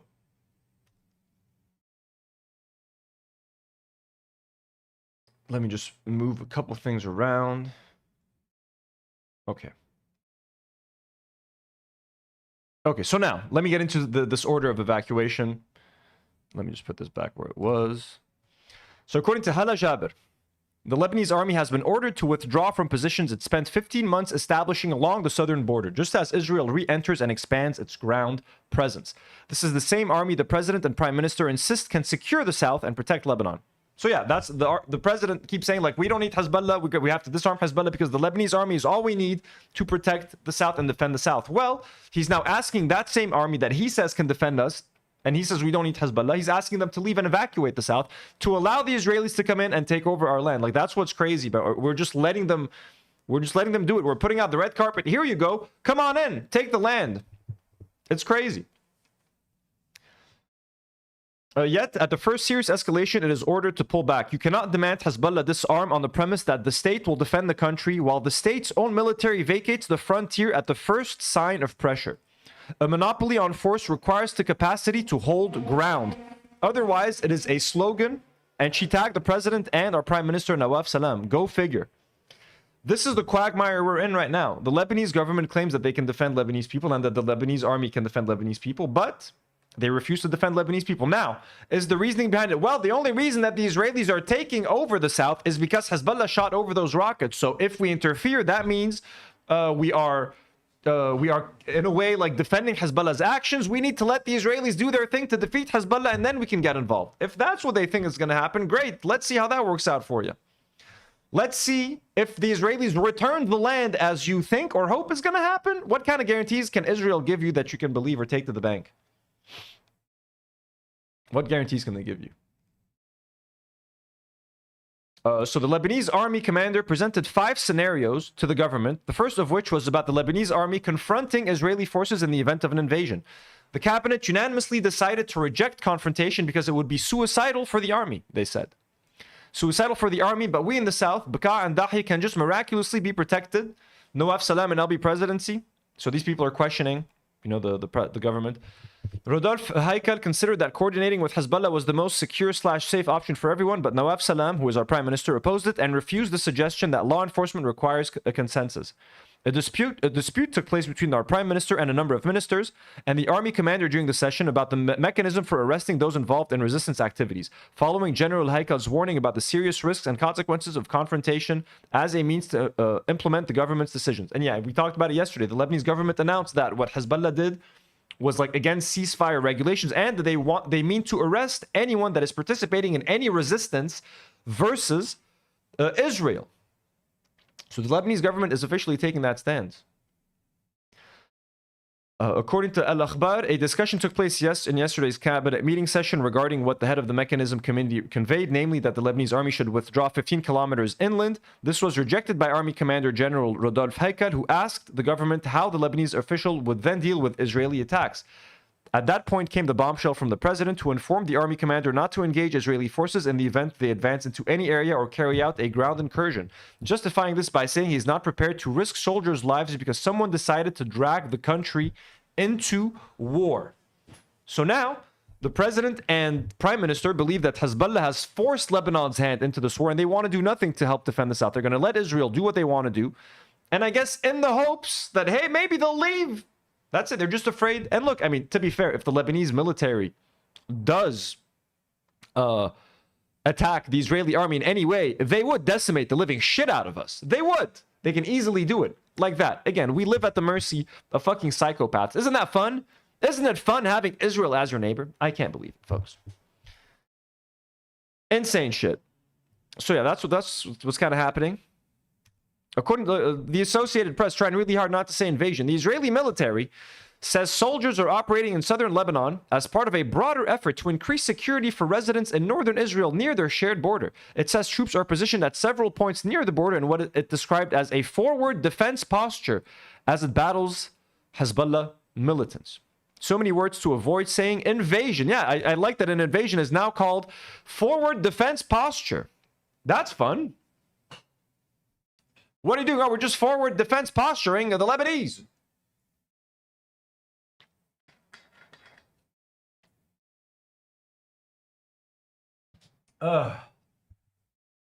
So, but again, everything I say, we say it with love. We love our Lebanese president. Joseph and Nawaf Salam, you guys are unlike anything else. ثنائي لن يتكرر. Do not arrest me for this stream. Rania Khalid says, so, oh, first of all, LTC Nadav Shoshani says, let me be clear. So this is a Israeli general. Says, let me be clear. This is not a ground maneuver into Lebanon. It is a tactical step to create an additional layer of security for the residents of northern Israel. Let me remind you, on October 8th, the day after October 7th massacre, Hezbollah took control of vantage points near the northern border, and fired RPGs and missiles indiscriminately toward Israeli civilians in the northern border. As a result, Israel had to evacuate around 60,000 civilians from their homes for many months. We will not let that happen again. So, according to Rania Khalid, she says it's not right to call what Israel is doing just an invasion because that would suggest an eventual departure. The Israelis plan a permanent occupation of the territory they enter in South Lebanon. That's what they mean by a tactical step to create an additional layer of security for the residents of northern Israel. So yeah, so what they mean to do is control the border between Lebanon and Israel, create a buffer zone where Hezbollah can't operate or presumably shoot rockets from into Israel, protecting their northern constituents. They're northern Israelis that live in the north of their area. You know what I mean? So that is the plan. The plan is to basically take control of the south part of Lebanon, maybe up until the Litani River. I'm not sure what the plan is. That's where they wanted Hezbollah to retract behind. But Hezbollah didn't do that. So that might be what they plan to do. But now, yeah, they're going to create a buffer zone. They're going to build bases. Presumably, they're going to fucking settle in. And what happens when an Israeli settler settles in? Oh, they don't fucking leave. So that's the plan, basically. South Lebanon, the whole border, they're going to take it. They're going to take a whole bunch. You're going to eat up some kilometers from our 10,452 kilometers مربع. They're going to eat some of our land, folks. They're going to take it. Israel's taking my land as we speak, as I stream to you guys live right now from the heart of Lebanon, folks. Israel be taking my land, and there's nothing I can do about it. What can we do about it? They're taking our land. Oh my God. Yep. Okay.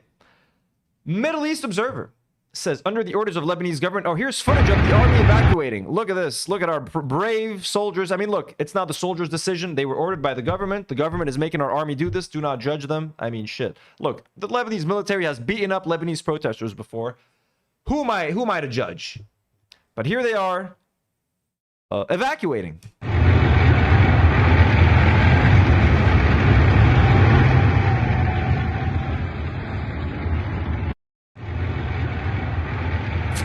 Yep, that's pretty cool, isn't it?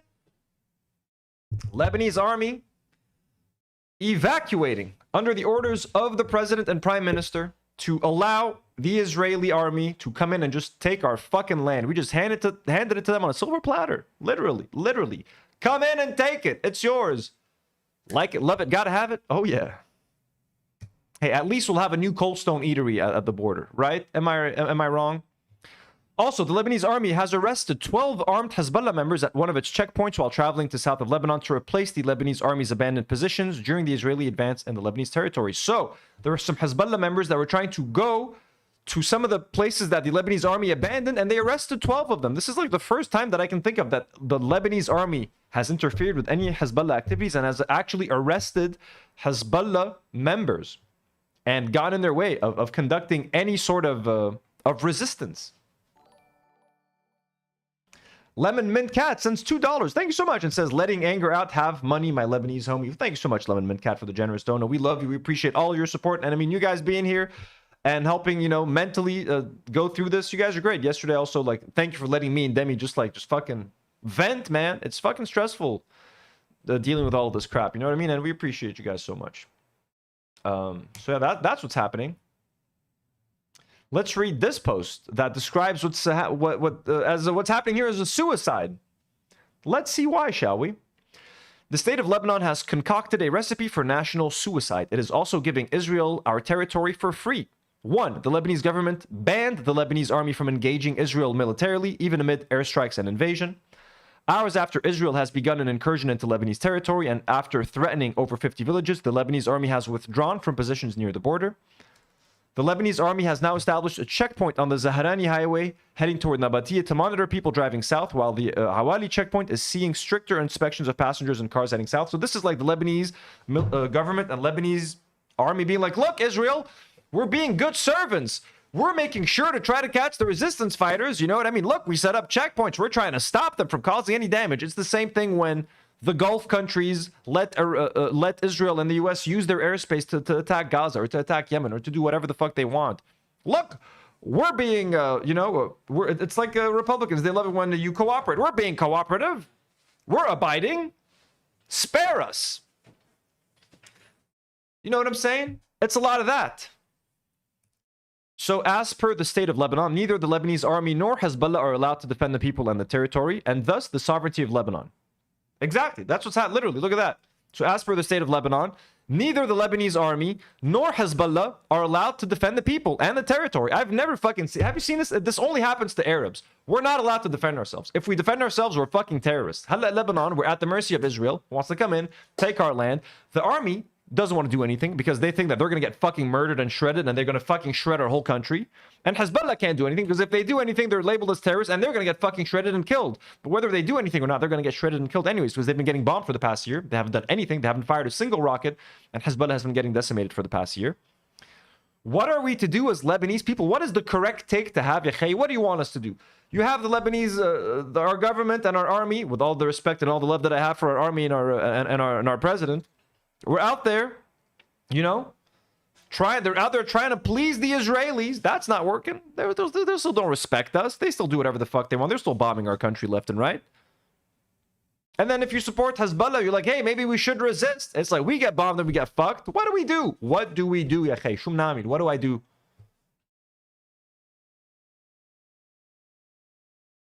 This is tiring, folks. This is exhausting. It's fucking weird. So who can defend our land? Who can defend our homes? International law or the international community that is still enabling a massacre of 2.2 million Palestinians in Gaza? We are on our own. Yo, what's your name? D? TRH? Xian L? We are on our own. Ain't nobody helping us. Ain't nobody defending us. Nobody has our best interest at heart. Nobody. No one, man. No one gives a shit what happens to us. I mean, you guys might care in the chat. I love you guys, but no one gives a shit. The international community? Yeah, exactly. The people that we've just watched a whole population get fucking butchered on our phones over the past 3 years. What are we doing? Yeah, and to think that like just get a heart attack, bro. Netanyahu, just get a fucking heart attack, man. These fucking psychos. And to just empower Netanyahu more, you know what I mean? Like, that's just fucking insane. Even our Speaker of Parliament, Nabih Birri, folks, does not want to don't want to talk to Hezbollah. So according to War Monitor, according to LBCI, it says Speaker of Parliament Nabih Birri does not want to speak with Hezbollah at the moment, waiting for the anger and resentment he is experiencing to subside following the party's actions on Sunday night/Monday morning. Apparently, Hezbollah downed an Israeli drone in southern Lebanon. I mean, that's cool. You know what I mean? We took down a drone. Guess what? They have a lot more of these fucking drones. So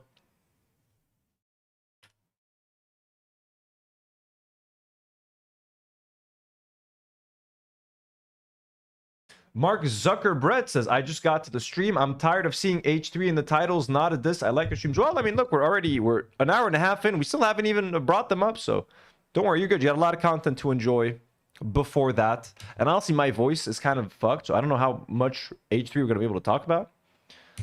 But they had Lonerbox on. I'm really curious. I like to piss myself off sometimes, and I want to watch a couple of people that call themselves liberals or like Democrats and that stand for human rights. I want to see how they justify a war in Iran. I want to see how they justify that shit. I want to see them do mental gymnastics live on air. You know, it's kind of fun. Okay, so this could be used as like maybe evidence that they were planning an attack either way. So this is according to Hebrew Channel 13. The Israel cabinet witnessed a heated debate before Hezbollah entered the battle over the implementation of a preemptive strike in Lebanon. The Minister of Defense and the Chief of Staff supported the attack, while other ministers expressed reservations due to fear of fighting on two fronts. The debate ended when the Chief of Staff informed the ministers that Hezbollah had begun launching missiles. So they were debating whether or not they should just preemptively strike Lebanon. So they were probably going to do it already. And then Hezbollah just like hit them. They're like, well, let's do it now.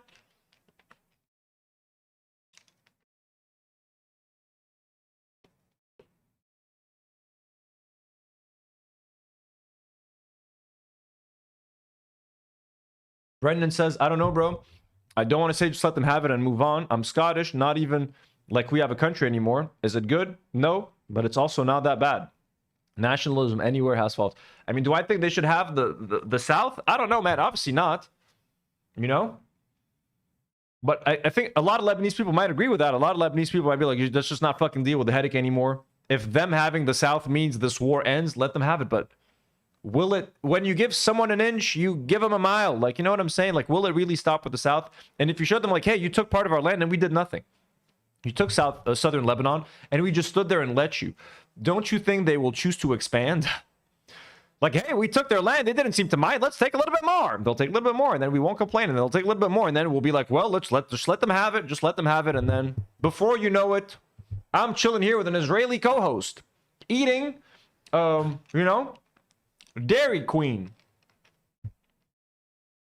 What's the thing called? Like it, love it, gotta have it.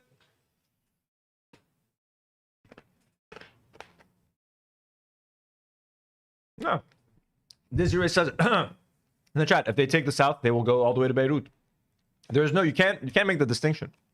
If they take 1 centimeter of Lebanese land, they are willing to take all of it. And if you're not willing to defend parts of your country, you're not willing to defend the whole thing. It's a whole piece. I want the whole country. Yeah, we'll be eating sabra hummus. Does anyone want to eat sabra hummus? I don't want to eat sabra hummus. I do not want to be doomed to eating sabra hummus. I'm sorry, guys. To Beirut, Lebanese capital, Zaina Hodder is there. I understand, Zaina, some developments your end. Right, let's... Yes. Too many sugar cubes, folks. I need to stop. Oh. Okay, what's happening in Lebanon, lady? Tell us before we move on to Lonerbox. To Beirut, Lebanese capital, Zaina Hodder is there. I understand, Zaina, some developments your end. And also, once this episode is done, I'll probably just remove H3 from the titles because it might be just a tiny part. It's just to get extra viewers sometimes, you know what I mean? You got to play the game. You got to play the algorithm game, my friend. Hey, my friend. To Beirut, Lebanese capital, Zaina Hodder is there. I understand, Zaina, some developments your end. Yes, we are in Beirut's southern suburbs at the site of one of those Israeli airstrikes. At 6 a.m. this morning, 3 buildings were leveled to the ground behind me. We cannot approach the area because we are being prevented from doing so. But as you can see, firefighters are here to try to put off the flames. The thick smoke in the distance. I saw 3 buildings leveled to the ground, and these strikes keep coming in. It started it started yesterday following Hezbollah's... Drac, I'm out of honey. My Elias actually got me a really nice fancy jar of honey. It's like $45 a jar. It's still at his house. That's going to be my new stream throat lubricant, that fancy, super ultra fine, ultra organic, natural honey, no added sugars, no added nothing. I'm just waiting on that honey. And then no more fucking sugar cubes. But I mean, look, I'm not used to talking like for 2 hours straight, you know what I mean? Like, and then doing it every night. It takes a toll on your vocal cords. It's crazy. Launching of a salvo of missiles and drones towards Israel, basically opening a front. And since then, the Israeli military has been doing what it promised to do, and that is to intensify strikes. Beirut's southern suburbs has been repeatedly hit. In fact, this area back in late 2024 was repeatedly hit during the last major confrontation. The Israeli army also hitting targets in the south of the country, issuing continuous evacuation orders for people to leave villages across southern Lebanon. And as of late, we were just talking earlier about the Israeli defense minister's statement issuing a decision or an order for the military to take additional positions in Lebanon along that border. So the Israeli pressure campaign continues. You can see these airstrikes are continuing, targeting residential buildings in the southern suburbs of Beirut. Zaina, just sticking with what you're looking at there at the moment, you're talking about residential areas. You can clearly see these are apartment blocks. The area we understand is Dahia, that many of our viewers will know has been repeatedly struck over. Drax says, I have to send you Australian honey. There's some really nice eucalyptus honey. Best honey in the world is Ironbach honey. God damn, that sounds delicious. I would love to try some Australian honey. Are you shitting me? That sounds like such a delicious treat.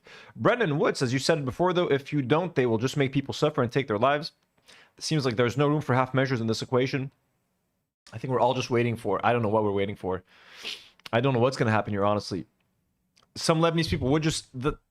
you just can't let them take the land. That's the problem. I can't, like, in my head, there can't be any half measures.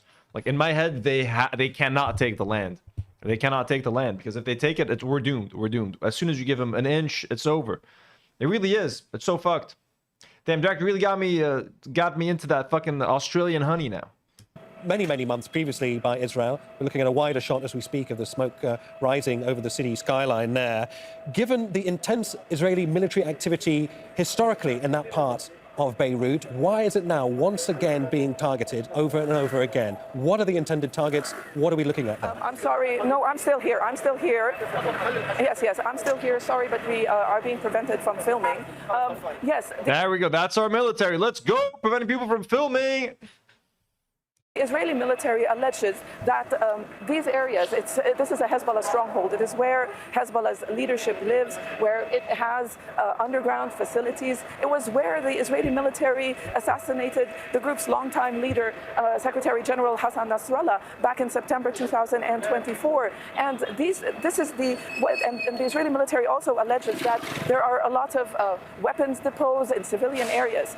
So yes, I'm sorry that we have to walk away, but as you can understand, the situation is... Weapons deposed in civilian areas, which is their excuse to just indiscriminately bomb Dahia, bomb the south, kill people, destroy their houses, make them want to leave, make them not want to live there. We've seen that and heard it before. I can't believe this shit is working again. It's been 3 years of this fucking bullshit. It's very tense in Lebanon, especially in Beirut's southern suburbs, which, like we mentioned, has been repeatedly hit in the past 24 hours. Zaina, many thanks for walking us through that. We can... Danny says Lebanon is now a U.S.-Israeli colony now, but some people will be happy. All the brands and clubs and Israeli tourists. Yeah, if Israel invades parts of Lebanon and, like, stays here, I don't know if I still want to, like, if how I would accept to live here, honestly, like, just morally. And then where the fuck do I go? America? The sponsor of Israel? The country that caused all of this? Like, fuck no. So, like, where do I go, man? It's so fucking weird. I don't even want to think about that now. But, like, yeah, imagine living in a country that is partly invaded by Israel. Just being neighbors to Israel just fucking sends shivers down my spine, man. It's fucking evil. Introduce Ali Risk now. He's a security analyst joining us from Beirut. Good to see you, Ali. So, obviously, this is an important announcement by the Israelis that they are pushing further into southern Lebanon, into Lebanese territory. How do you read this? Is this a buffer expansion of the back of the perceived threats by Hezbollah? I mean, the Israelis have done this before and pulled back. How do you read this? Well, look, I think that I would urge a word of caution not to be too much in a hurry regarding the Israelis being at the verge of a significant land or infantry operation. You have to remember that the Israelis, when they resort to these tactics, land confrontations, it costs them very dearly. We even saw that in the last war, which took place at the end of 2024. So this is not necessarily a prelude to something major on the ground operation. Yeah, but the difference is this time, like, the Lebanese government is trying to stop Hezbollah from defending the south. Like, yeah, if it ends up being man-to-man guerrilla fighting, Hezbollah is going to destroy the living shit out of the IDF. Are you kidding me? These IDF soldiers stand no chance against seasoned warriors that are in Hezbollah. Of course, but now the Lebanese army isn't letting Hezbollah go to the south and go to those positions that the Lebanese military has abandoned so that they can defend the south. So right now, the Lebanese military and the Lebanese government are actively standing in the way of the resistance, which they haven't done before. You have to also, when I heard the comments made by the correspondents about the decision which was taken by the Lebanese state, the Lebanese government, to outlaw Hezbollah's military and security activities. Now, I think that the Israelis would probably wait to see how that decision turns out before they would carry out any costly intervention on the ground. Will, for example, the Lebanese army agree to disarm Hezbollah by force? If that were to happen, they can't, bro. They talk about it. Well, they agree to disarm them by force. That means war. That means civil war. True by force. And even if they can't even stand up to Hezbollah. They can't do it. They don't have the training. They don't have the might or the weapons. The Israelis, ironically, could rely on the Lebanese army as their own foot soldiers to carry out that mission. And that's something which the US envoy to Syria, by the way, stated, Tom Barak, in one of his interviews. He said that we want the Lebanese army to fight its own people. Now, that's not necessarily a guaranteed scenario, judging by the performance of the Lebanese army chief, General Rudolf Heikel. He's been very adamant on not entering into a civil war, no confrontation. The same applies to Lebanese President Joseph Aoun. But that does not apply to the Lebanese Prime Minister Nawaf Salam, who appears to be determined to disarm Hezbollah or to confront Hezbollah, whatever be the costs that are involved. So until that situation further clarifies, I would urge a word. That would be a horrible move. Of caution in predicting that the Israelis are going to carry out some kind of major land operation. Ali, so you're saying it's Israel's preferred position to see, maybe not quite a civil war situation, but the Lebanese army essentially policing the country itself and either forcibly disarming Hezbollah or in some way or capacity getting Hezbollah to voluntarily disarm. I wonder, in that kind of scenario, where international mediators are, where the global effort to kind of ease tensions before things potentially spiral are. Well, of course, it wouldn't serve any regional party for there to be a civil war in Lebanon. But it would, by the way, serve Israel. I would not agree to the fact that Israel wouldn't want a civil war in Lebanon. Israel's policy is to have weak states all over the region. Right. And that's been clear, by the way, given how it's approached the situation in Syria. Look at what's happening there with the Israelis continuing to carry out bombardment, etc. So the Israelis would welcome a civil war scenario in Lebanon. The other parties, whether it be Egypt, Saudi Arabia, even the United States, that would not be in their interest. Yeah, they're going to. By the way, they're going to leave Iran weak. And everyone who's saying that they're liberating Iran. Why? If they were there to just liberate Iran, why are they bombing hospitals? Why are they bombing police stations? They want chaos in Iran. They want there to be chaos. So all these idiot diaspora Iranians that are celebrating this, like, ask them, why the fuck are they bombing hospitals? Why are you cheering them on bombing little girls' schools? Civil war in Lebanon. The US is building one of its biggest embassies in the world here in Lebanon. So that wouldn't serve those parties, but again, it would serve the Israelis. And we all know the influence that Israel enjoys over US policy. What you're seeing now in Iran, for example, is more an Israeli war than it's an American war. So that scenario is not something which you can outright dismiss, or you can say, oh, the international parties aren't going to agree to that. So it might come to that. Again, I hope it doesn't. And there are some rational minds in the Lebanese state who would strive to prevent such a scenario. But the Israelis would prefer that to happen, and so it can't completely be ruled out. All right, Ali, many thanks. Crazy, man. To Beirut, Lebanese capital. Zaina Hodder is there. I love the choices that we have before us. I'm just going to go grab a quick snack from the kitchen. We're going to quickly just react to some Iranian diaspora stuff, and then we're going to watch some Ethan and Lonerbox.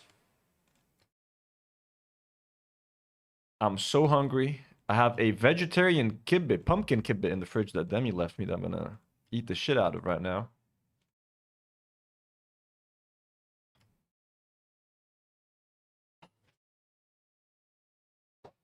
I shall make my prompt return. One moment.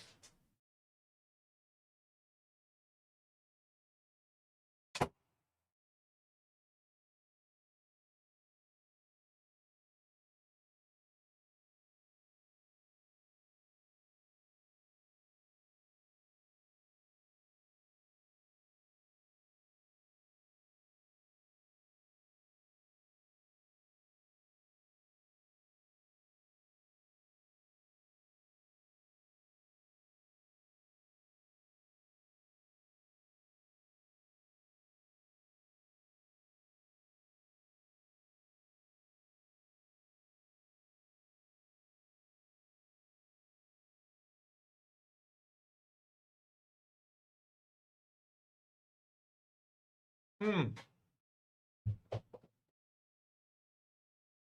right, I'm back. Nothing has been more, I would say. Why did I eat with my right hand? Why did I get my clicking hand dirty? Foolish. Fool! Fool of a took. Okay. But one more link I wanted to open again. This lady. Honestly, this lady, we reacted to this yesterday. This lady infuriated me. I'm an Iranian. This is the best day of my life. The dictator, the killer, Ali Khamenei is dead. She's doing the Trump dance. While, you know, 150 Iranian schoolgirls got murdered.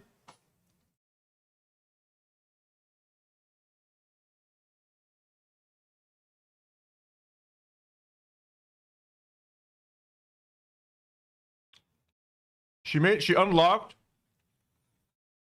something that I did not know existed within me. A level of disgust.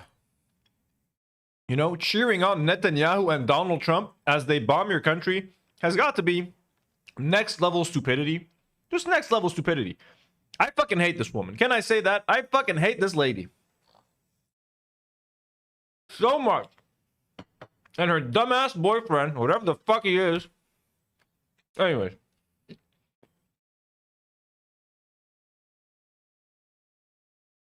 We have another one. An Iranian monarchist says that the murder of 150 Iranian schoolgirls is no big deal. It's delusional. You guys don't make sense. Democrats are brainwashed. I don't understand how you guys can support the killing of 40,000 people over the past 3 weeks, but yet when Trump bombs Iran, this is what they were asking for. They were asking to be bombed so that the government can go away. Now you guys are upset that like an element. They're asking to be bombed so the government can go away. That's the fucking level of people we're dealing with. Fucking idiots, man. Does Iran have the worst diaspora in the world? Is that what's happening? Elementary school of children was killed. Well, what about all the 40,000 people that were killed before? This doesn't make any sense. You guys are fake humanitarians, and you guys are brainwashed. It's delusional. You guys don't make sense. Democrats are.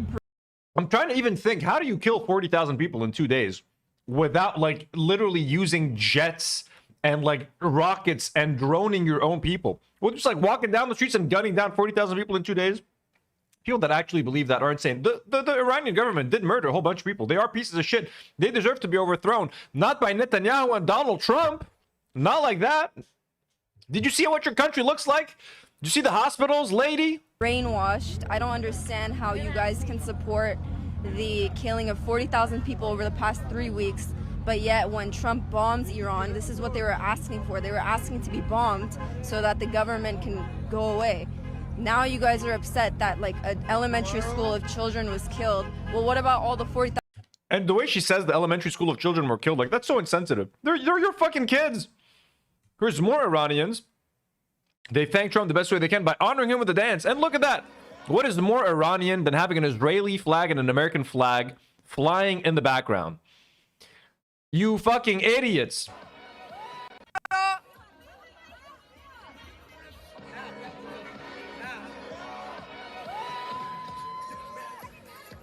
Look at that. Where are you coming from, Hogwarts? Let's mute this shit. Look at these dumb Iranians. There's no other way to say it, folks. These guys are idiots. Pure ass idiots. Fools. What else can be said?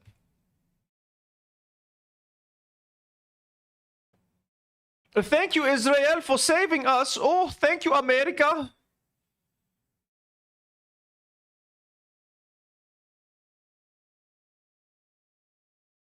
Elsie says these people are American. I mean, they're American Iranians, but I'm sure a lot of them are from Iran, you know? Just look at them. They're brown. I can tell. But yeah, they've let go of any Iranian identity at this in this case. Here we have Kamena. Iranians are the Latinas of the Middle East. So this tweet went viral, kind of. So Ariana's response to it, it says, as an Iranian woman, I experienced men of all backgrounds hypersexualizing me this way constantly. This is rooted in white supremacy, and the Iranian women who promote this kind of rhetoric aren't helping either. I think I have another one of these. Yeah. Ines also shares this post and says, honestly, this kind of self-sexualization to get support from white men is a good indicator to know which side is evil. This is the kind of shit you almost exclusively see from supremacist sides. You see this with Israelis, pro-Shah Iranians, and white supremacists. So, yeah, this is such a fucking dumbass argument to make. Iranians are the Latinas of the Middle East. Iranians do have a thing for, like, wanting to, I guess, to be maybe, like, the diaspora, trying extra hard to be accepted. Like, for example, in Washington, D.C. in America, like, they had a reputation for, like, owning clubs and stuff. They were cool, man. Iranian people in Washington, D.C., on the club scene, were cool, but were they trying to be accepted this whole time? I guess if you just spend enough time in America, man, maybe you just lose part of your identity. That's it. You know what I mean? Like the Lebanese restaurant that I worked at in Lebanon, the owner was Lebanese, you know what I mean? But he was a extreme Republican. You know what I mean? Like in my mind, also, they just want to be accepted. They're like, oh, but I'm brown. I have an accent. How can I be accepted? I will pretend to love football and go to church and vote Republican. Some Arabs, some Iranians, some brown people, a lot of refugees, immigrants, they try to, you know, blend in with the Americans as much as they can. And they think, what if I support Trump, maybe they won't think that I'm brown and discriminate against me. Well, that's kind of what they try to do.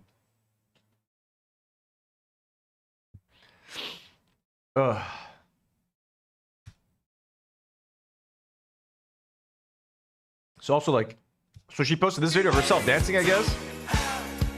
So that's a trend, I guess, huh? Iranians dancing with this fucking song. This is so fucking stupid, man. Okay. So she shared this. She said, okay, y'all, if you're looking for that Iranian baddie who was dancing Trump song, hi, that's me. I left Iran a few years ago, now doing my PhD in engineering in the US. I'm beyond grateful for the freedom here, the dream so many Iranians are fighting for. Thank you, America, for your love and support. Thank you, President Trump. Yeah, this is the cringy shit that iDubbbz and Anissa were making fun of in that fucking episode. You know what I mean? It's not the sentiment that Iranians don't experience shit in Iran. It's the overt, like, oh, thank you, America, for saving us with your freedoms. Oh, we love you. We will dance for Trump now that he bombs our country. Here's some more idiots. In Times Square. Look at that. Look at these idiots. They come in all shapes and sizes.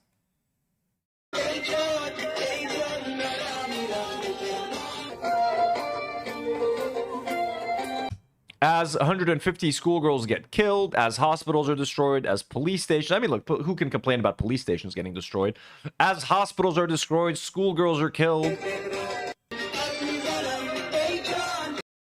You know what? 1 second. I want to do something that I like doing sometimes.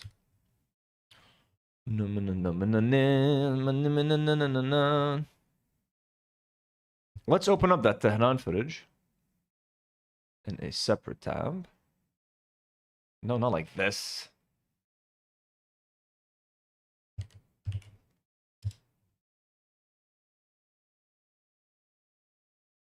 God, I hate this lady.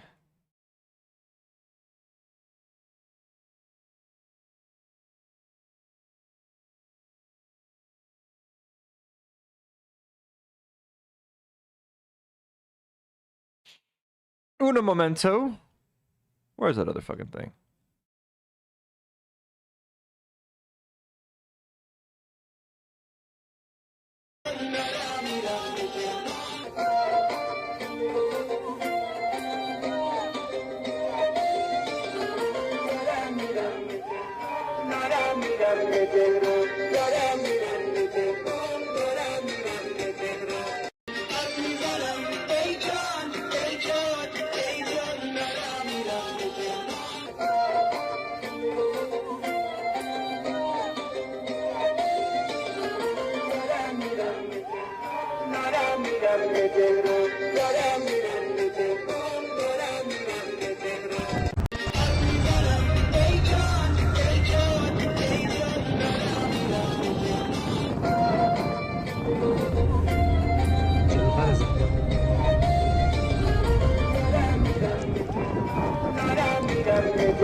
You guys see what I mean? You guys see how absurd this shit is? شاید استخون You know what I شکسته mean? داشته باشه. Fucking crazy.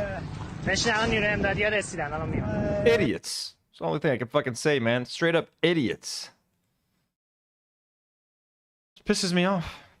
Sarah, good night.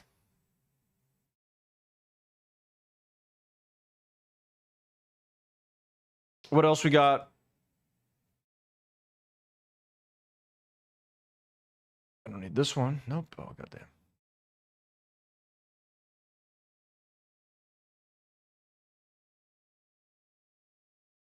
I closed all the tabs. So I guess my computer is going crazy.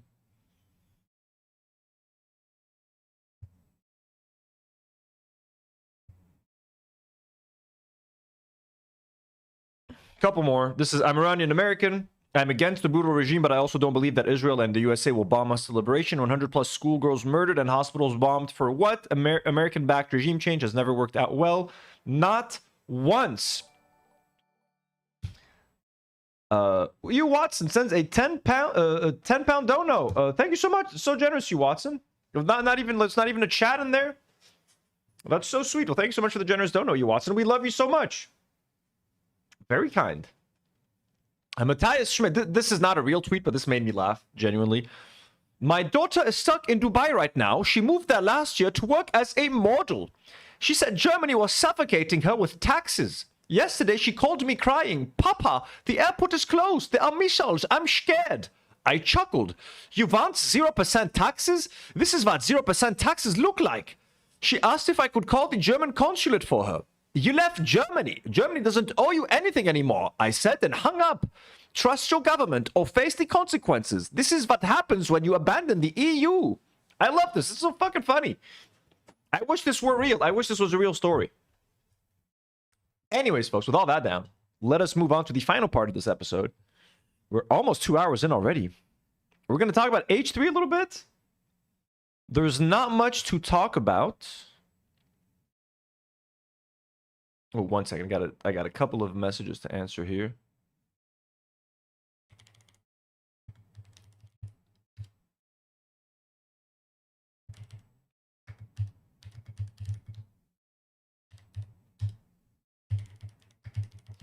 Sorry, guys. Answering some messages.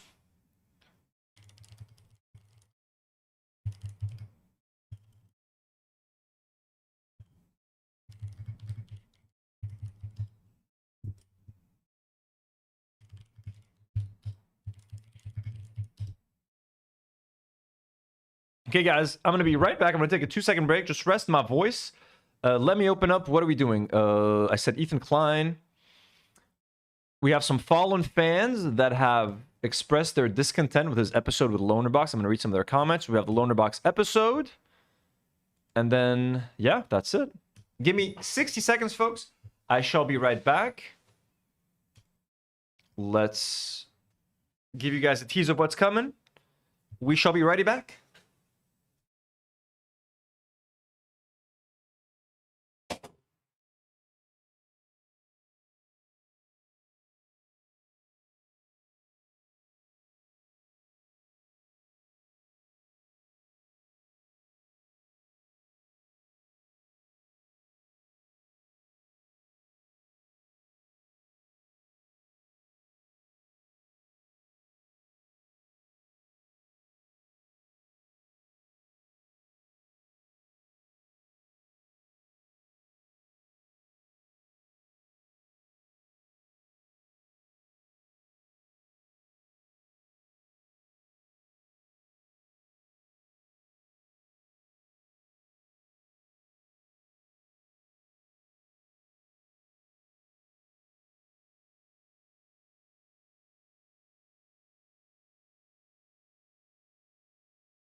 Okay.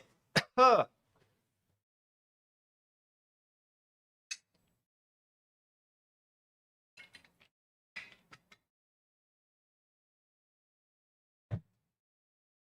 right, guys.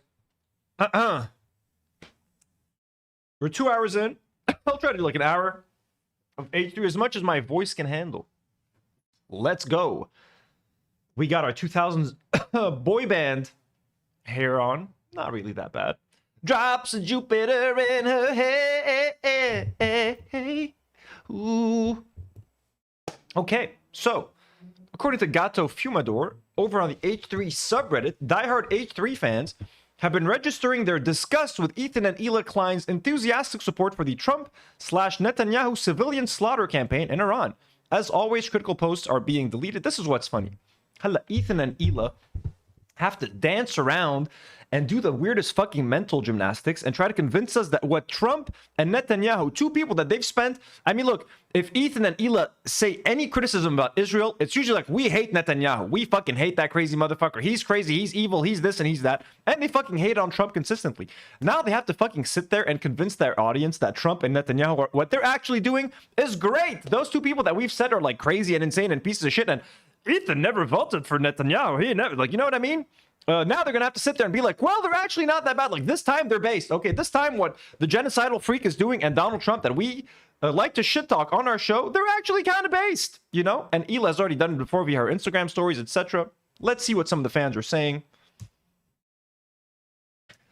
So, let's see. Let's start with this one. So, good luck, everyone. I know for a fact there are so many amazing people here, but ask yourself if you are okay with Ethan posting celebratory videos while dozens of schoolgirls are dead from those actions. If you are, carry on enjoying the show. I can't anymore. So thanks to everyone here who ever reached out to help me in my previous posts. I've met some wonderful and amazing people in this community. All the very best to you all. This is a long one. Thank you for fucking up my voice. Let's read this. It sucks. I loved the spot so much. Spent thousands on Teddy Fresh.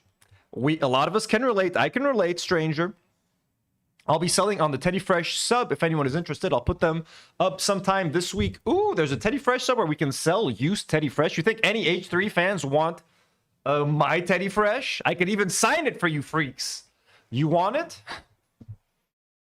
I'll put them up sometimes. H3 merch and my membership for years. On top of that, the amount of hours I've sunk into this pod is astronomical. All this to say that the show has become unrecognizable from the show I loved, and I've been kidding myself into thinking it will change back at some point. So wait, you were okay with all of that, like Israel defending? I can't sit with a straight face and say peace and love while Ethan is celebrating attacks that ended the lives of dozens of schoolgirls just so he can dunk on Hassan. It's all gone to shit. So this is it for me, guys. There are so many wonderful people in this community. I'm sad to lose it, but for my own good and to stand with my values, I have to call it quits. For those wondering why I would make this post and not just leave, understand that I've sunk so much effort and my life into this pod. I recognize now that it was a mistake and I could have saved myself so much money, time, and maybe even my relationships that have been destroyed over an internet show. Watching Ethan call everyone who was critical of him a snarker just reminds me of Trump blaming Biden and Obama for everything. Isn't that level of delusion and unwillingness to ever admit he was wrong? The whole thing has become so sad and boring to watch that I don't have it in me to care anymore. I mean, this sounds like what a lot of you guys, like what a lot of the fallen fans felt, like a lot of what I felt when he was, like, not defending the genocide, but like, yeah, trying to justify the genocide in many ways. So, it was kind of fucked. Another one, all the peace and love. This is the last post I'll make here, and it's by far the most difficult one I've made. I fought for Ethan in so many subs. I've defended Ela nonstop since October 7th. I've lost my fiance, friends, and my own mental health defending the Kleins and this podcast for years now. Is this even real? Like, if this isn't like a parody post or someone just like pulling their leg, this is fucking insane. Like, if you've lost your fiance over a podcast, you really need to reassess your life.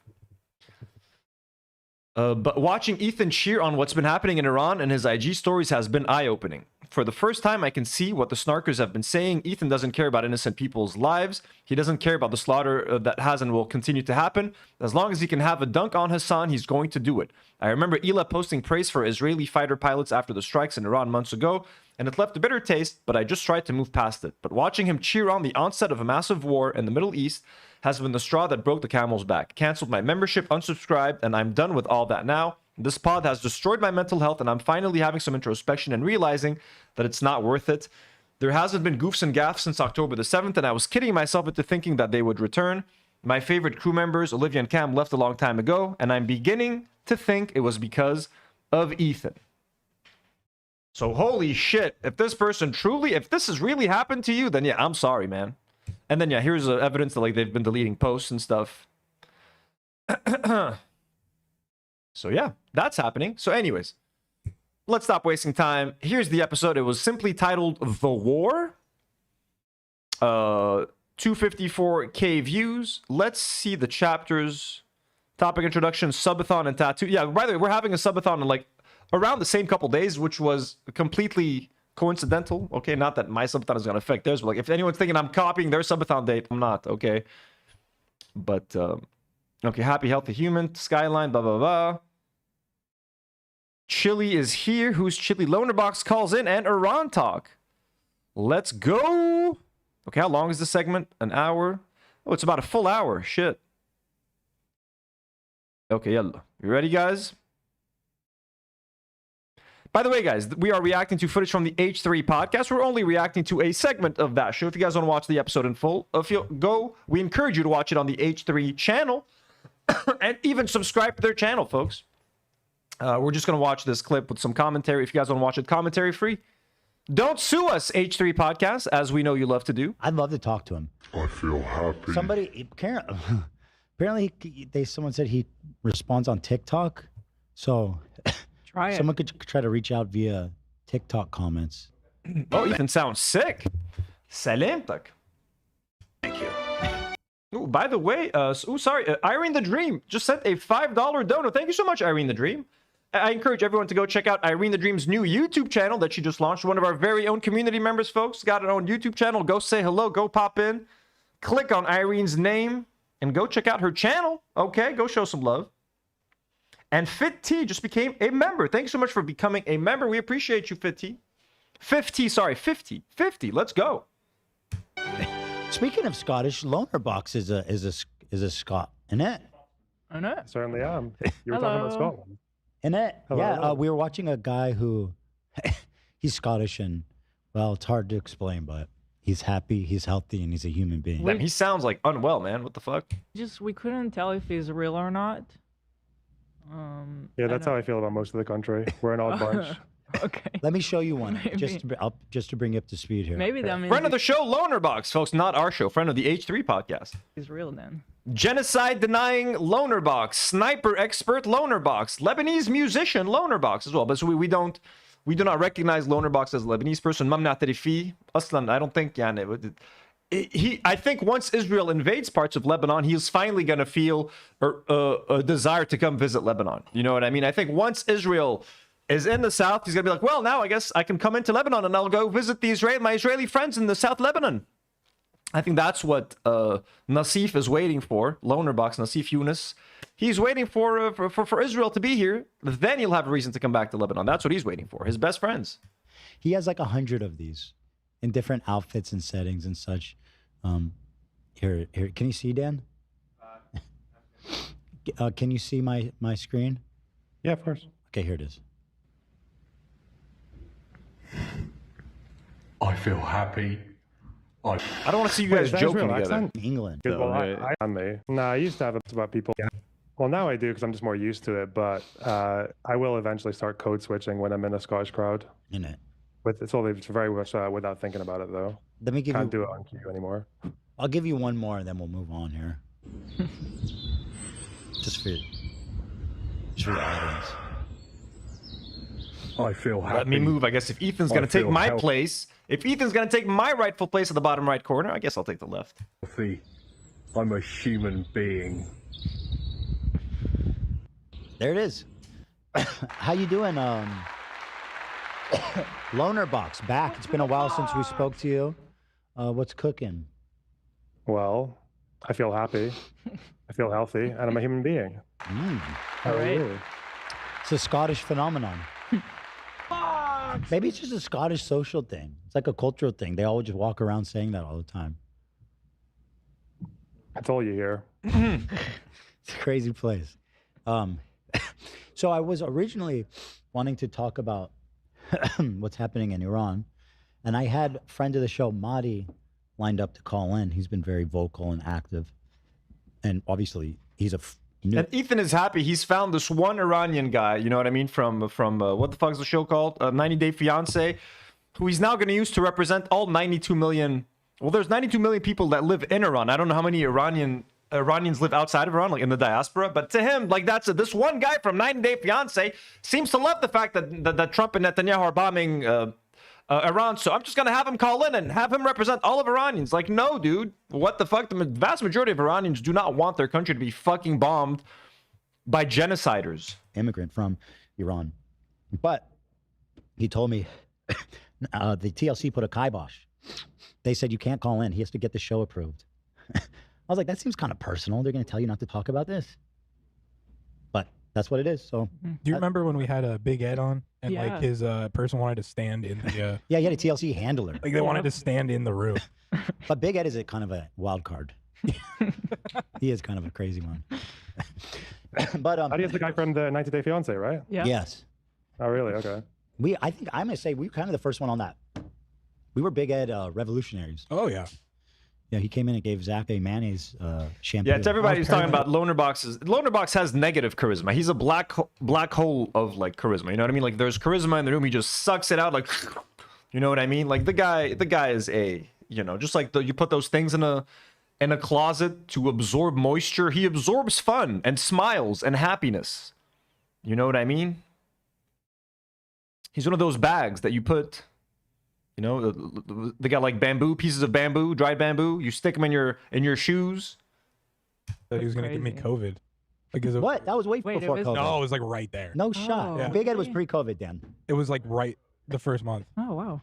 And the absorption of moisture also applies to the women that he interacts with, I believe. You know what I mean? Oh. Just ask Destiny. You know what I'm saying? Sorry, guys, that was bad. Yeah. Dan, I can't hear you. Wearing headphones. So anyway, Lonerbox. Do you go by Lonerbox? You know that description in My Big Fat Greek Wedding when the dad is trying to explain how like lame these white people are? They're like a piece of toast, no marmalade, no butter. That's Lonerbox, who's like a dry ass piece of toast. You know what I mean? Mr. No Box? marmalade.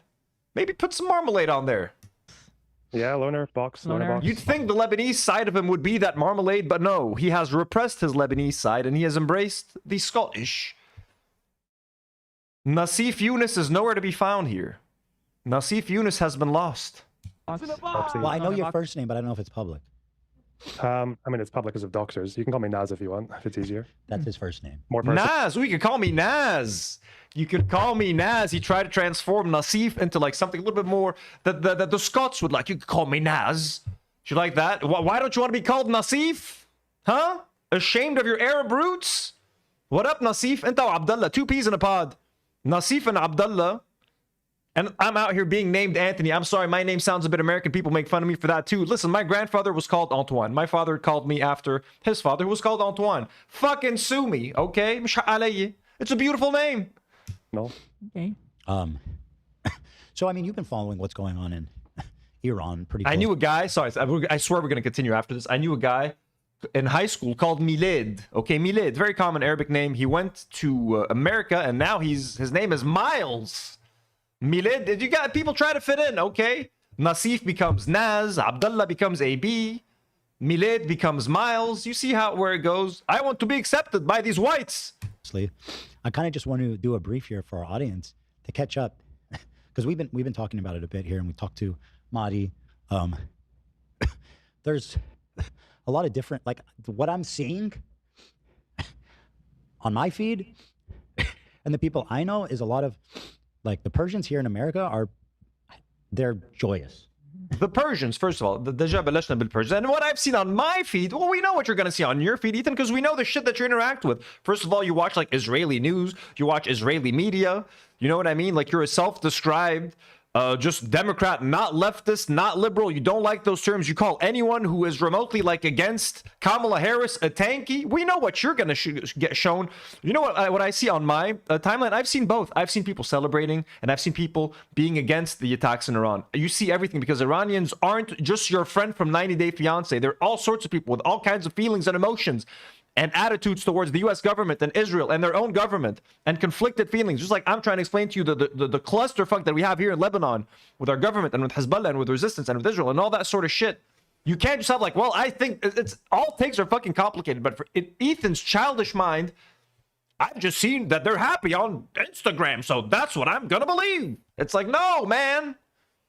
Fart Twain sends a generous $5 donut. Thank you so much, Fart Twain. And says if AB had any sense, he'd leave now before his boss spends a year justifying what the whole country hates. If he thinks he's hated now, just wait. I mean, man, just wait. Honestly, like AB and Lena's family, if I'm not mistaken, they live in the South. They have homes in the South. Maybe not in those bordering villages, but like their lives are in danger now. So AB and Lena, to their families, I hope they're safe. I hope your families are safe because like they're AB and Lena's families are in more danger than I am here in Lebanon right now because they're, if I'm not mistaken, from the South. So I don't even want to talk about AB and Lena right now because their families are in actual fucking danger and they're probably dealing with all that stress while Ethan sits there and justifies what Iran is doing, what Israel is doing. That's what's fucked. But AB and Lena's families right now are probably potentially in danger and they might be some of the people that are having to flee southern Lebanon, which is not fucking cool and no one should have to fucking do that. And if AB and Lena's families need somewhere to stay, reach out. I can try to help. If I can help in any fucking way, I'll try to help their families. Not that they need my help, but if they do, shit, it comes first than any petty bullshit online. I think they can also, they're like, can be equally concerned and worried about how things go from here. But I see people who are happy that this government is, you know, being beheaded, as they say, right?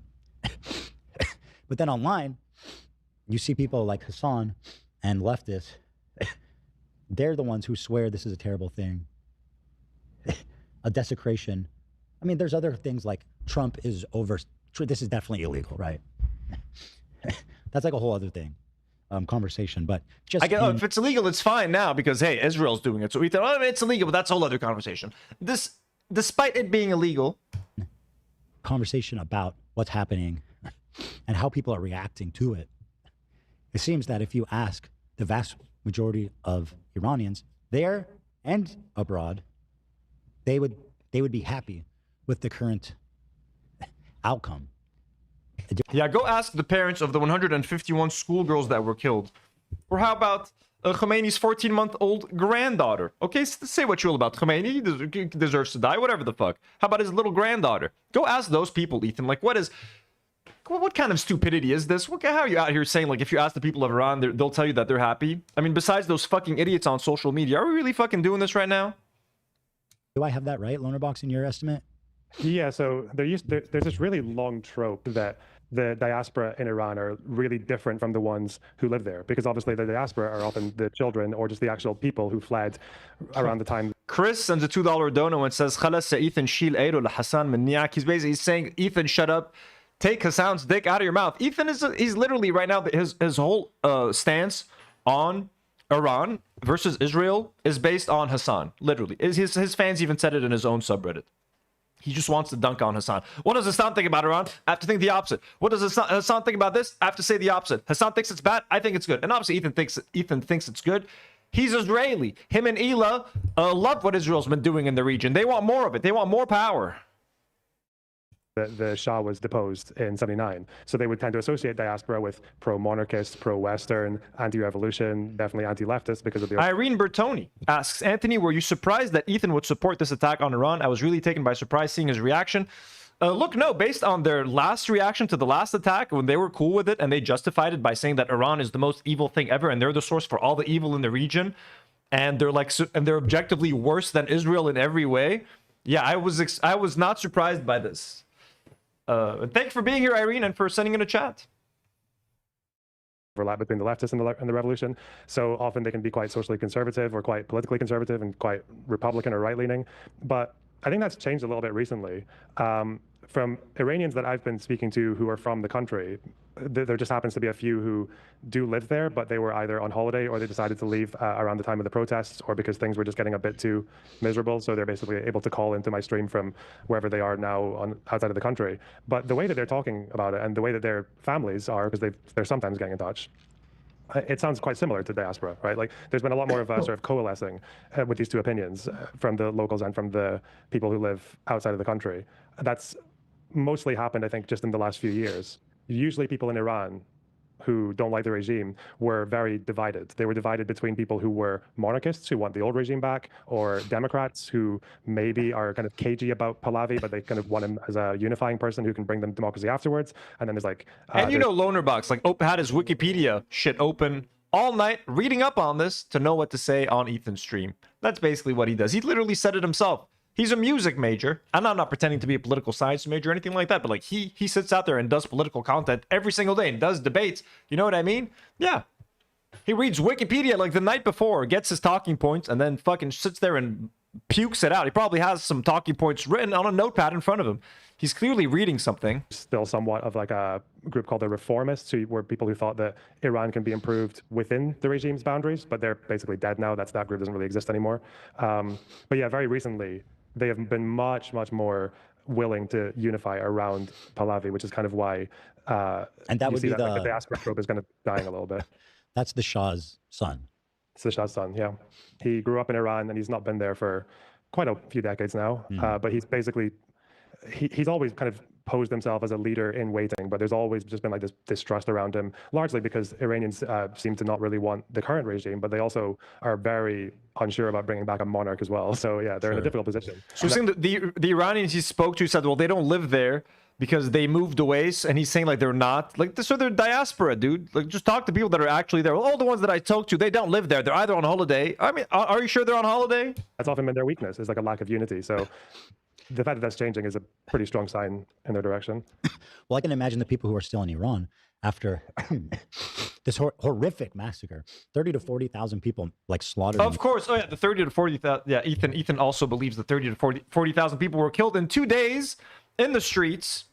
Hihaho 421 sends €5 and says, where is Ethan's peace-loving mask? Well, Hihaho, when it comes to Iran, the greatest source of evil in the world, according to Ethan and Ela, there is no...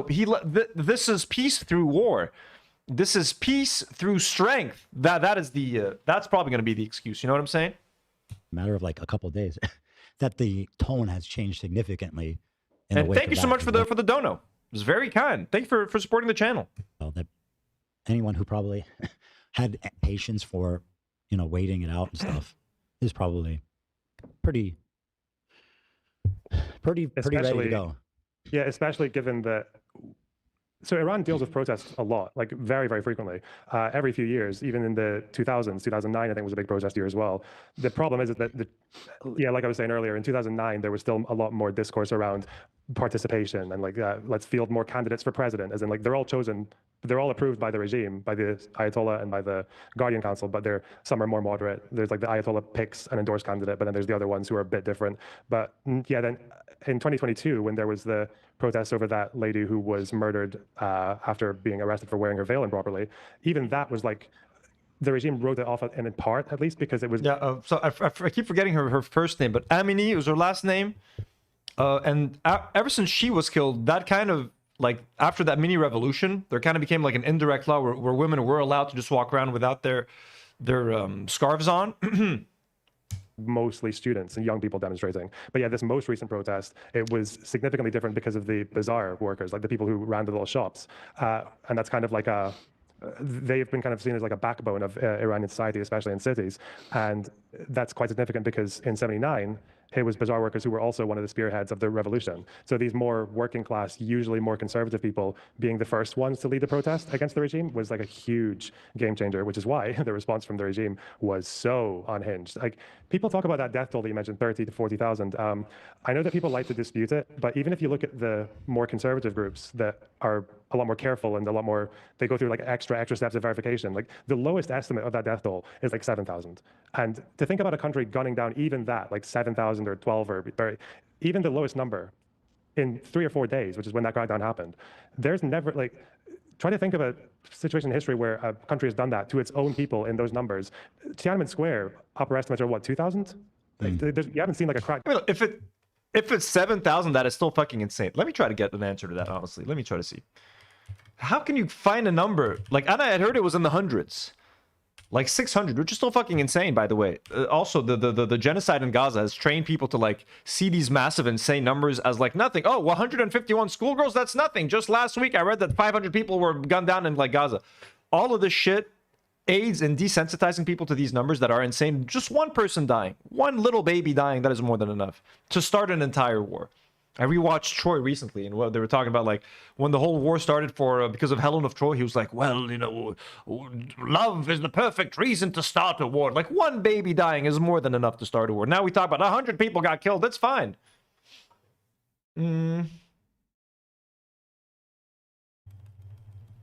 Let's see.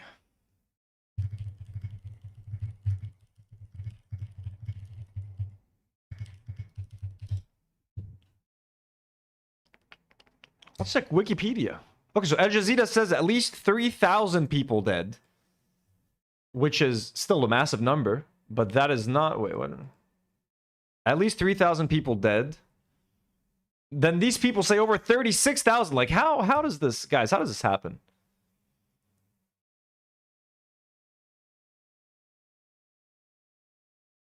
A statement by the Martyrs Foundation noted that 2,400 of those killed in the demonstrations were civilians and security forces, so there was a lot of security forces as well.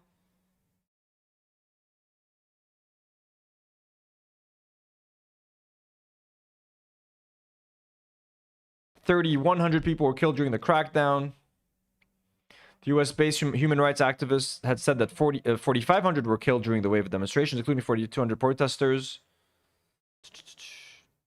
And 9,000 additional deaths were under review. The demonstrations, which began in late December with shopkeepers and protesting against the sliding value of currency, escalated to a widespread anti-government movement. He's a Wikipedia streamer. All right, let's go back to done like that on a country's own citizens who are almost all unarmed. It's honestly kind of impossible to get actual numbers for what's happening there. I even tried to speak to like my sister's partner is Iranian. They don't even know what the fuck's happening there, man. In like over 100 years, like it's just been so. I don't think people really place into context just like how other. And again, whatever happened, it's less than the people that Israel slaughtered in Palestine, and you cannot have Netanyahu and Donald Trump liberating Iran. I don't give a fuck. Iran needs liberating from the Ayatollah, from Khomeini. Absolutely, let the people have their liberty. Let the people have their freedom. But it's not going to be achieved through Israel and America bombing the living shit out of them. That level of brutality is from a regime, especially like against their own citizens. And especially in the aftermath, they were going to hospitals and looking for people with injuries, that like gunshots, wounds, and such, and killing them because they're like, oh, you were a protester. Like it was just a massacre, just heartless, cold-blooded massacre. And I'm sure that must have radicalized people even more than they might have been before. So I don't know. Well, you saw what happened. You saw what happened after just before the American-Israeli strikes, right? I think the students were already back out in the streets. They've been out for 5 days before Trump started this whole fiasco. So what is happening inside? I don't. Do we know what's going on right now? Like, are people protesting? Are they inside waiting for the strikes to end? Like, what is going on inside Iran? So it's hard to tell. But I'm only ever getting drip-fed stuff from either Twitter videos, and some of them are more reliable than others on those accounts, like the geoconfirmed people. People that I know have spoken to family members. Has this been final sugar cube? I swear, guys. Developing in the country, it seems to be that those videos of people cheering and celebrating in the streets at the Ayatollah's death. Like that's all real. I don't think there's any disputing that. That mood is very real. And there's people mourning him in the streets, chanting like security forces get revenge. There's everything. There's all sorts of people. There's people that don't give a fuck. There's people that might have slept through the whole thing. It seems like the Reza Pahlavi is trying to direct a sort of sequence of events in Iran. So he's currently the last thing he said to the protest. Oops. Sorry. Was he was encouraging them to cheer from their windows or cheer from your cars and honk your horns and all that to show some kind of to drum up support. But he's effectively doing like a stand back and stand by. He's basically saying that there will be a point when he's going to announce that it's time for the protesters to finish the job, which is an insanely ambitious plan. I don't know if there's ever been a time ever when regime change has been accomplished by a bunch of Western powers airstrike a country, debilitate them, soften them up, and then that paves the way for a bunch of unarmed protesters with a leader who's not in the country to go in and finish the job. That's a very, very ambitious plan, but it seems to be what Pahlavi is going for. And he's convinced people that he's got like a whole plan, and he's written a document actually of it. And he's also claiming to have 50,000 defectors ready to go from the military. But wow, that would be big if that's true. Yeah, but we're in uncharted territory pretty much. Well, do you think that? Do they actually think that's what's going to happen? Do they actually think that like Israel and the U.S. government are going to soften up the government and just allow like Iranians to just go in there and do a coup themselves and like replace their regime? Like, is this what they think is going to happen? Is this what they actually think is going to happen right now? When in fact it's going to be complete. It's none of this is going to fucking sound. It's going to fucking happen. It's going to work because I think they're actually trying to sow chaos by destroying hospitals, by destroying police stations, by trying to turn people against each other right now. They're trying to turn supporters of Khomeini versus his detractors. That's what they're trying to do. People who are expressing concern about this are people who have seen just regime changes, especially in the Middle East. It just never works, right? Like you bomb a country and it just gets worse, pretty much. You got Libya, Iraq, et cetera, et cetera. Yeah. Tell us why this time is going to be different, Ethan. If you yourself are admitting that regime change is bad and it never works out well, please tell us why this time it's going to be good. Enlighten us. A successful regime change. I don't know when was the last time that happened since World War II. But do you think that this could work? I really don't know. So first of all, people who are trying to compare this to like Iraq and Libya, these are very erroneous comparisons. Like, so for one, there isn't really any equivalent of unarmed sectarian group, armed sectarian group. How is this that different from Iraq? Iraq was supposedly being liberated from the tyrant Saddam Hussein, and Libya, Gaddafi. What's the difference? That are ready to fill power vacuums in the same way that there were in these two countries. I have no idea who they think this, like the equivalent of Libya with the Islamic extremists on one side and like Russian-backed people on the other. Same thing with Iraq. Like that doesn't really exist in Iran. Like Iran is a largely unarmed population. The Kurds are armed, but they don't really. Yeah. What is the current sentiment in America about the war with Iran right now? Like, what do Americans feel? Can someone let me know in the chat? Like, let me look that up real quick.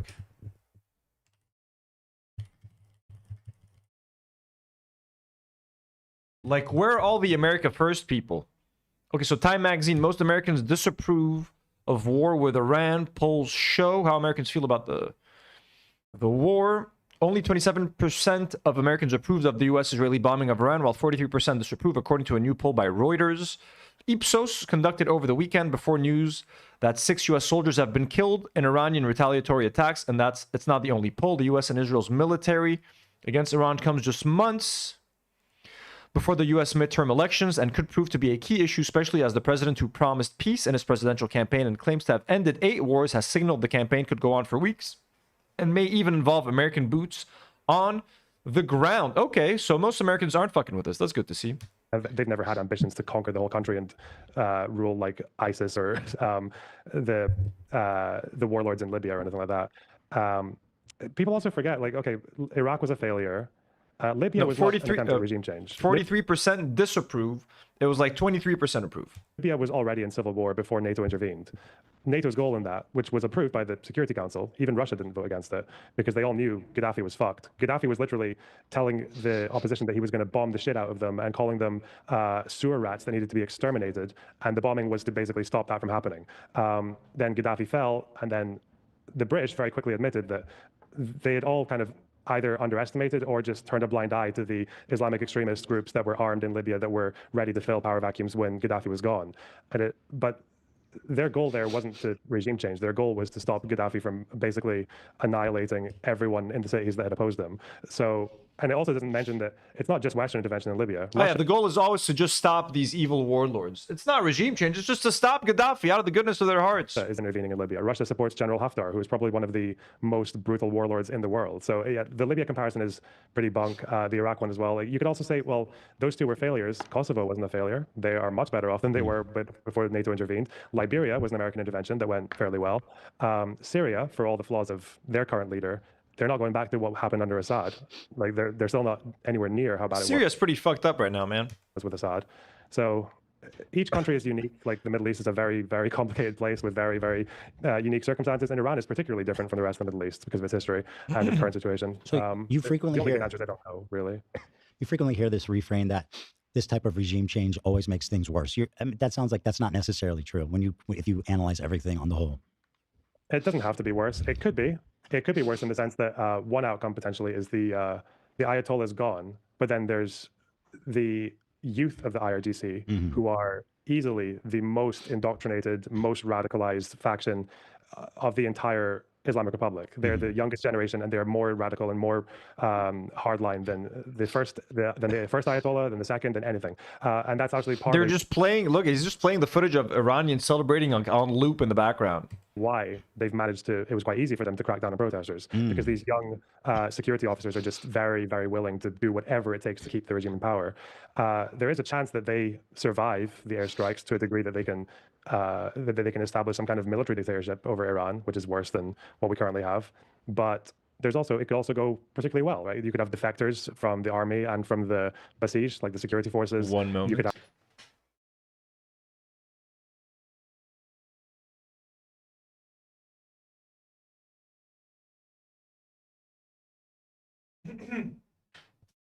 protesters who are able to overwhelm government buildings that have been, or the government positions that have been weakened, and you can actually have Reza Pahlavi coming in his plan. Wait, Jessica said Mark Benioff heavily invested in Israel. Are you fucking shitting me? Mark Benioff from like Game of Thrones? One half of Benioff and Weiss? Fuck season 8 of that show. Oh, fuck, man. And working. It's a very... If it were any other president, I would completely support it because it's hard to overestimate just how bad the current state of affairs is, right? And people talk about destabilizing. What is it? Was Iran stable when they murdered at least 7,000 of their own people in 3 days? So he says if it was any other president that would support it, like he would support the attack on Iran if it was not Trump. Coming in and his plan working. It's a very... If it were any other president, I would completely support it because it's hard to overestimate just how bad the current state of affairs. You could have defectors from the army and from the Basij, like the security forces. You could have protesters who are able to overwhelm government buildings that have been, or the government positions that have been weakened, and you can actually have Reza Pahlavi coming in and his plan working. It's a very... If it were any other president, I would completely support it, right? And people talk about destabilizing. What is it? Was Iran stable when they murdered at least 7,000 of their own people in 3 days? Like, no, not really. I mean, what is stable here? Is this what the H3 audience is craving as content? Like they want Lonerbox, an Israel apologist, to come on here and do propaganda for the Israeli government? Like, is this what H3 is really craving? Get a watch tattoo on the finger. Headphone Ethan is sassy as fuck. Ethan's tattoo should be, so everyone's talking about tattoos for some reason. My 8-year-old son has one more chemo treatment. Good luck, lady. I feel happy. I feel healthy. I'm a human being. Oh, the tattoo ideas. Is that for the subathon or something? They're stealing my fucking ideas, you fuckers. I'm doing the tattoo, at some point, you bastards. There does kind of need to be a change. So it's just a very real shame that you've got Trump and Hegseth leading the charge right now. That's a good point, yeah. They're kind of the least competent. Most cynical presidents you could have to do it. This is a video, by the way, of when the news hit Iran that the Ayatollah was killed, just to give you an idea. Yeah, you've been playing it on loop. We've seen it for 6 hours.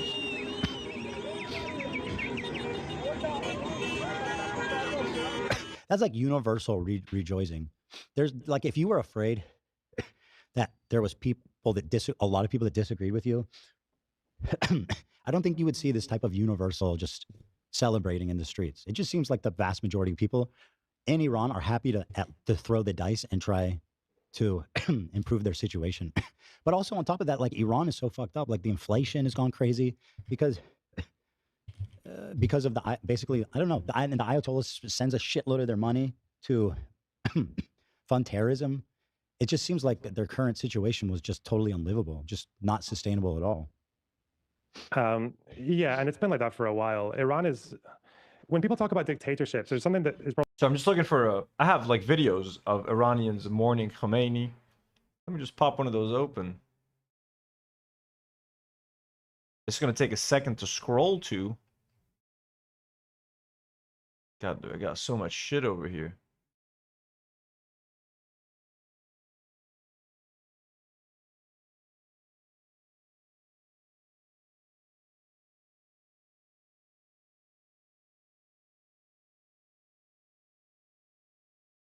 Un moment.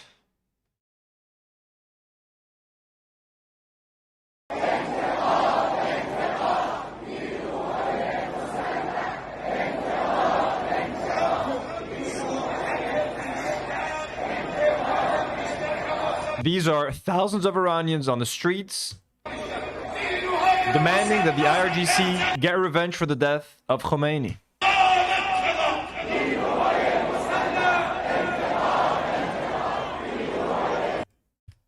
Okay, we can all play that. Oh, look at this video. Okay. Here's a video. Armed forces. Revenge.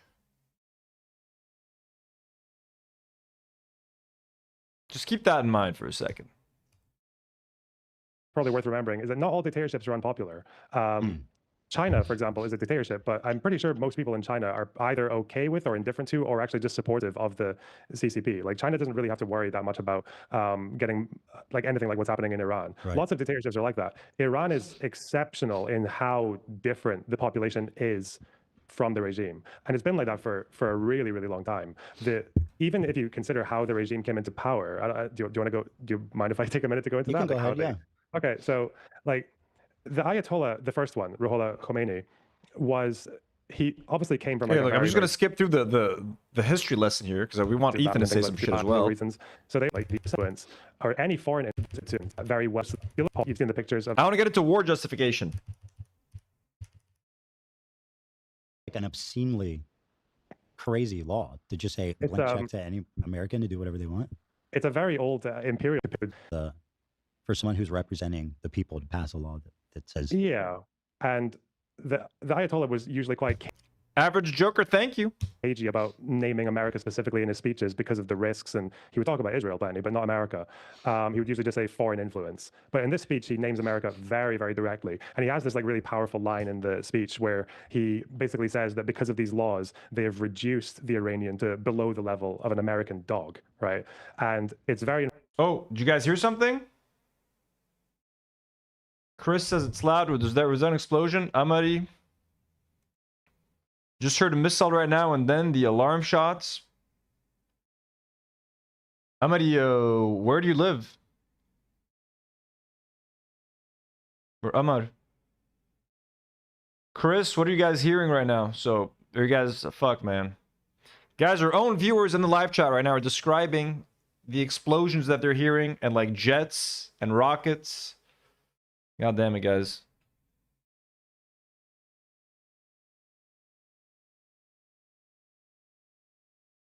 Let us know what you guys hear.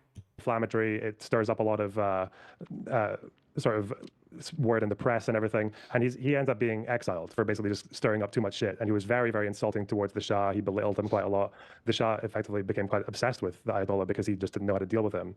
So the Ayatollah spends the rest of his time in France before the revolution. And when he's there, he's kind of realized that this kind of language, like anti-imperial, anti-opulence, or anti-wealth, is starting to branch out beyond the religious crowd. Now, when he's becoming back to 7th century dogma. Sorry, guys, I don't have any time codes for this. I don't know when they get into what. Let me check Twitter real quick if anyone's made it easier. Ethan and Lonerbox. Let's see the most absurd shit that they said. Ethan. Klein, Lonerbox. The keyboard that I have looks great. I cannot fucking type to save my life with this shit. Media. There ain't shit. It's not shit. No one posted shit about this interview, man. No one gives a shit. No one gave a shit, yo. But then when he's talking to the West, he's talking about imperialism. He's talking about this country is not ours. He's talking about liberating from Western power. He's talking about plundering. He's talking about extraction of wealth. He's reassuring Western journalists that he actually wants like an Islamic democracy. He never mentions any of these texts that he's passing around in Iran. In some cases, some of them were just fully supportive. There was a risk of a civil war that would have broken out. That is like really. I think the H3 audience is loving this. Like the Shah was not a good leader. He had to completely crush any enemies. They said to exterminate. Basically lying to a lot of people about his intentions. Yeah, there was a real hoodwink going on, and yeah, and also just the fact that like he spoke out of both sides of his mouth. The way he spoke to Western press was so different from the way he spoke to. Oh, Ela's here. Okay, let's skip ahead a little bit.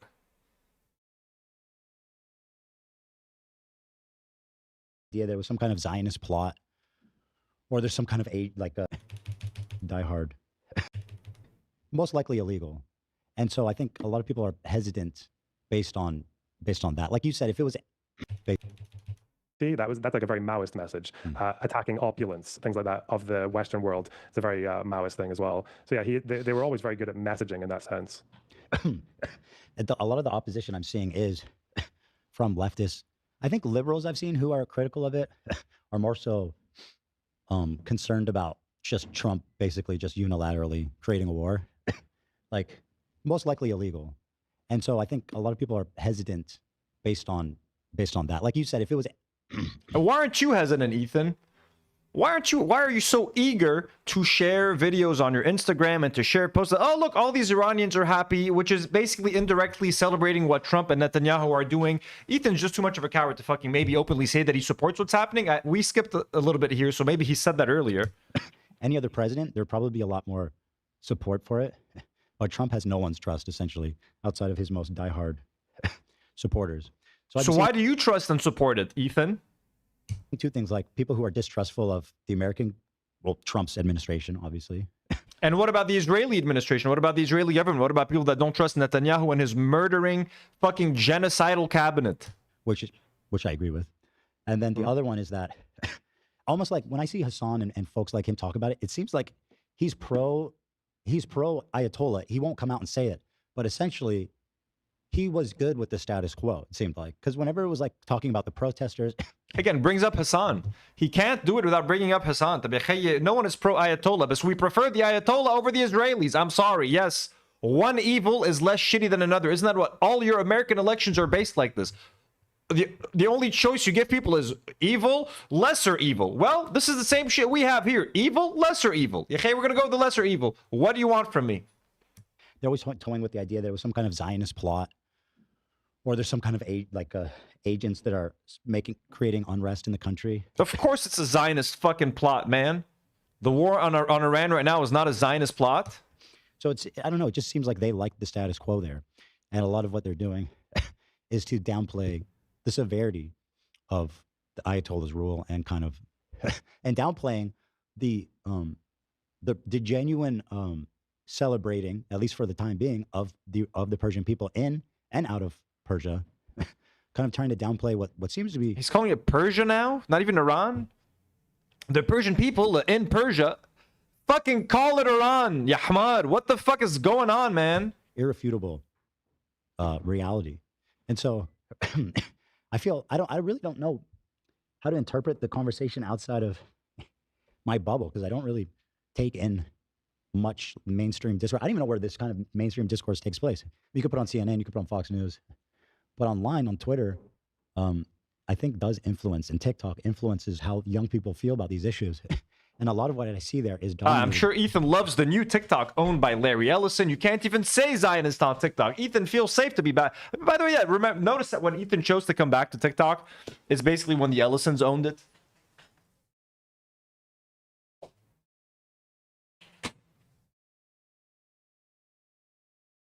He started dropping those James Charles billboard videos on TikTok like there was no tomorrow. By now that you can't say Zionist. The leftist kind of narrative.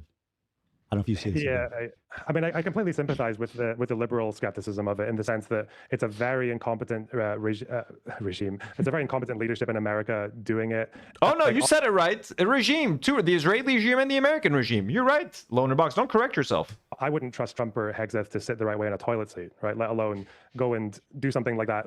It's such a bold plan. Like, no one's ever done anything like this before. If it succeeds, it's obscenely complicated what they're trying to do. And you've got Hegseth just today talking about the stupid rules of engagement. Like, no more. I feel like I was half expecting him to call rules of engagement gay or something. Like, it was just so. That guy is childish. Legendarily stupid and unqualified. Oh, Dan's gonna send me the quote. But I have a question about that. Do you think that maybe this is something that's already been like in some sort of a plan for many years? Because like it's been known that Iran is the cause of so much trouble that even though Trump oh my God, Ela can't help herself. What do you think? Isn't there a way? I mean, look, I know we don't like Trump, but is there a way that maybe a Democratic president that we all like came up with the idea for this war a few years ago?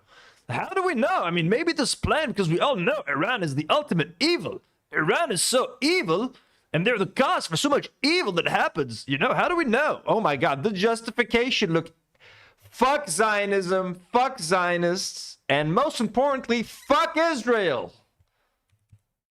Oh, Dan's gonna send me the quote.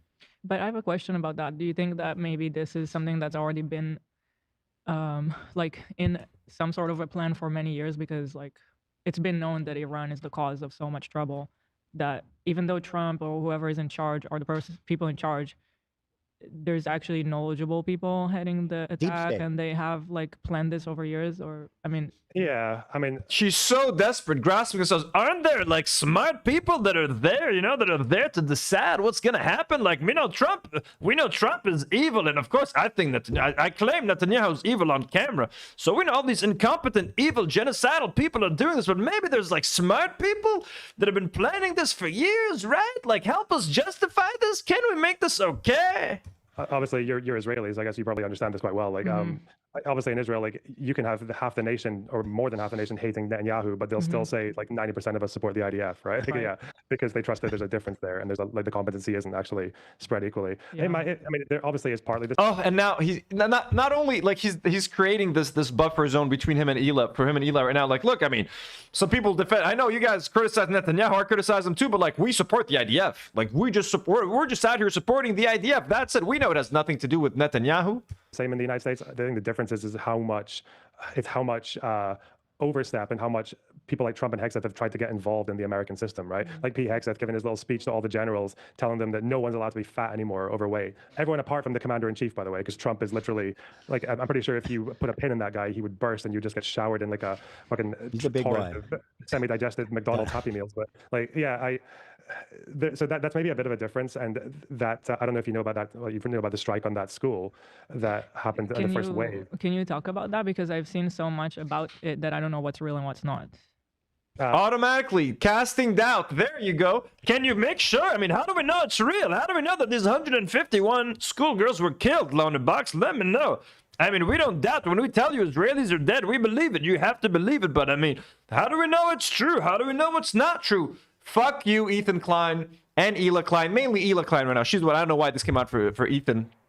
Ethan, you're okay. Ela Klein, fuck you for doubting these 151 dead schoolgirls. Fuck you, you heartless piece of shit. Fuck you, Israelis. You guys are all the same. So what we know is... Just to be clear. Far Twain, the $5 dono. The idea that people would love this if Kamala was doing it is idiotic. We're already losing U.S. lives, and just wait until gas prices go up. Oh, no, Americans would have loved it if Kamala Harris had announced a war. Totally, absolutely. Ela Klein, fucking shame on you, using your fucking shitty fucking podcast to deny the death caused by your fucking genocidal fucking government. Ekel khara. تفهموا كلمة خرا. You stole that word from us, yeah? We'll eat a whole bunch of khara. You understand that? If people don't know, in the very beginning of the bombings, a school... Israelis just hit Aramun. Thank you, Ethan and Ela. Your army, your IDF army just hit Aramun. For young girls was blown up. So what we know about that gets showered in like a fucking torrent of semi-digested McDonald's Happy Meals. But like, I want to hear her questioning that again. Makuki, not right now, buddy. Yeah, so that's maybe a bit of a difference, and that I don't know if you know about that. Well, you know about the strike on that school that happened in the first wave. Can you talk about that? Because I've seen so much about it that I don't know what's real and what's not. So what we know is... Just to be clear, if people don't know, in the very beginning of the bombings, a school for young girls was blown up and a lot of children died. Like 100+ children died, which is obviously, heartbreaking for everybody and upsetting to everybody. And everybody. So, okay, Ethan's trying to fix it. Makuki, not right now. Makuki, 1 sec. Oh my, not right now. Ela was like, well, do we know what's happening? How do we know? Help me understand. Ethan is trying to be more like, look, it happened early. He's trying to maybe like, this is going to get us in some fucking trouble. Look, he's like putting his hand like, was he putting his hand? Let's see. For younger, if people don't know, in the very he's like, stand down. He's like, a school for young girls was blown up and a lot of children died. Like 100. Ethan is trying to make it seem like he believes it. Listen, behind the scenes at home, they're probably like high-fiving, like, hell yeah, Ethan, did you see the school girls? Children died, which is obviously, heartbreaking for everybody and upsetting to everybody. And everybody wants to point fingers, right? Yeah, it was definitely... Everybody wants to point fingers. There's only one person to point finger at. Israel or America. 2 fingers. Those 2 fuckers did it. Well, what are we talking about? Tell Ela, well, where are your doubts coming from, Ela? Is it the fact that Israel murdered thousands of kids in Palestine? That's not enough evidence for you? So we know that it was definitely a school. We know that it was definitely some distance away from a IRGC base. Apparently, it used to be one. I'm not sure how 100% that is, but it seems like it's fairly credible. We don't actually know how far. Okay, we know it's a school. We don't know if it used to be a base. We're not sure. I think it's pretty credible. Let's go with it. It used to be an IRGC base. Are you fucking kidding me, motherfucker, right now? Motherfuckers out here justifying the death of girls. That's what they did, by the way, with Lebanon or Hezbollah, with Palestine. Human shields. I mean, they have bases under hospitals. Just sit there and fucking justify you motherfuckers. It used to be a base, so I guess they could kill them. They didn't know it was a school now. Oh, they didn't fucking know? Our way it was. I saw a bunch of Twitter posting accounts saying it's only like 50 meters away or 10 meters away. It seems like it's more like there was a few hundred, like 500 or 600 meters away. I don't know which Israeli or American bomb has that much of a radius.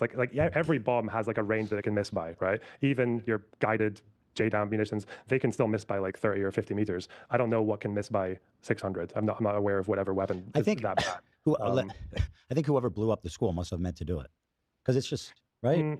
Maybe, because the other side of it as well is that whoever blew up the school, why are we casting doubt? Who's attacking Iran right now? Isn't it America and Israel? Just say it. Just say Israel killed 150 kids. Why are we manufacturing fucking consent to murder Iranian girls, little girls? I thought this was all about liberating women. Does it include murdering 150 schoolgirls? Is that part of the liberation? Even in 2026, people overestimate like military intelligence. You know, like it's come a long way. Like say in the Iraq War in 2003. You know, like on day 1 of that war. Are they actually trying to blame Iran for like misfiring? Is it the same thing when they said that like Hamas blew up their own hospital? Are we doing the Hamas blew up its own hospital thing again? Are we actually fucking doing that again? Oh my fucking god, bro. We went for about 55 targets. All decapitation, like heads of the regime and in Saddam included. They were tracked with GPS and top of the range, like tracking phone signals. Every single strike missed. Wow. Way wide. And it was all in cities as well. So whatever the missiles actually landed on would have just been people's houses probably. That's fucked up. Yeah. Although I assume technology's improved. Yeah, of course it's improved. It's improved massively. Okay, so yeah, they're suggesting that Iran killed, that it was the Iranians that killed the girls. Oh, you can't win with these fucking freaks. And you're fucking sick in the head. These people are fucking sick in the fucking head, bro. These people are sick in the head. Makuki, not now. These people are sick in the head, man. Oh my lord, dude. Still far from perfect. So it's more likely something like an intelligence failure or like a missed targeting potentially, especially if it used to be part of a compound and going by old intel. But I can't imagine my brain keeps telling me that someone like Hexeth has loosened rules of engagement to allow something like that to happen. I don't know why, because it seems like the consensus now is that it was more likely an American than an Israeli strike because of how each side has responded to the claims. It could have also been neither. It could have been a stray missile from Iran. It could have been an interception, and that's why. At least Lonerbox is saying it's most likely an American one. Maki, no. 1 second, guys. Makuki.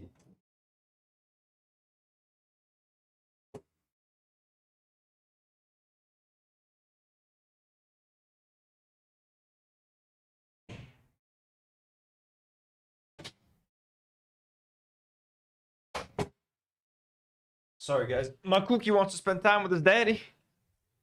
Fell short, but yeah, we're not going to know probably until maybe several weeks after the fact. But it does. I'll bring you guys Makuki after this, I promise. To me, it points like either more likely America, but maybe America or Israel just being a little bit too loosey-goosey with their targeting, which is just criminal. Ashiwizuni, Makuki is my cat. Okay, like it's time for some Makuki. I'm gonna go get Maki. It's his nickname. His name is Maki. 1 second. Makuki.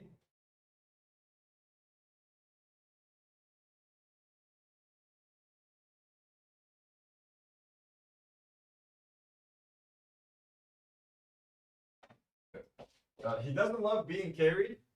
He doesn't like being carried. So just a heads up. What up, Makuki? Want to say hello?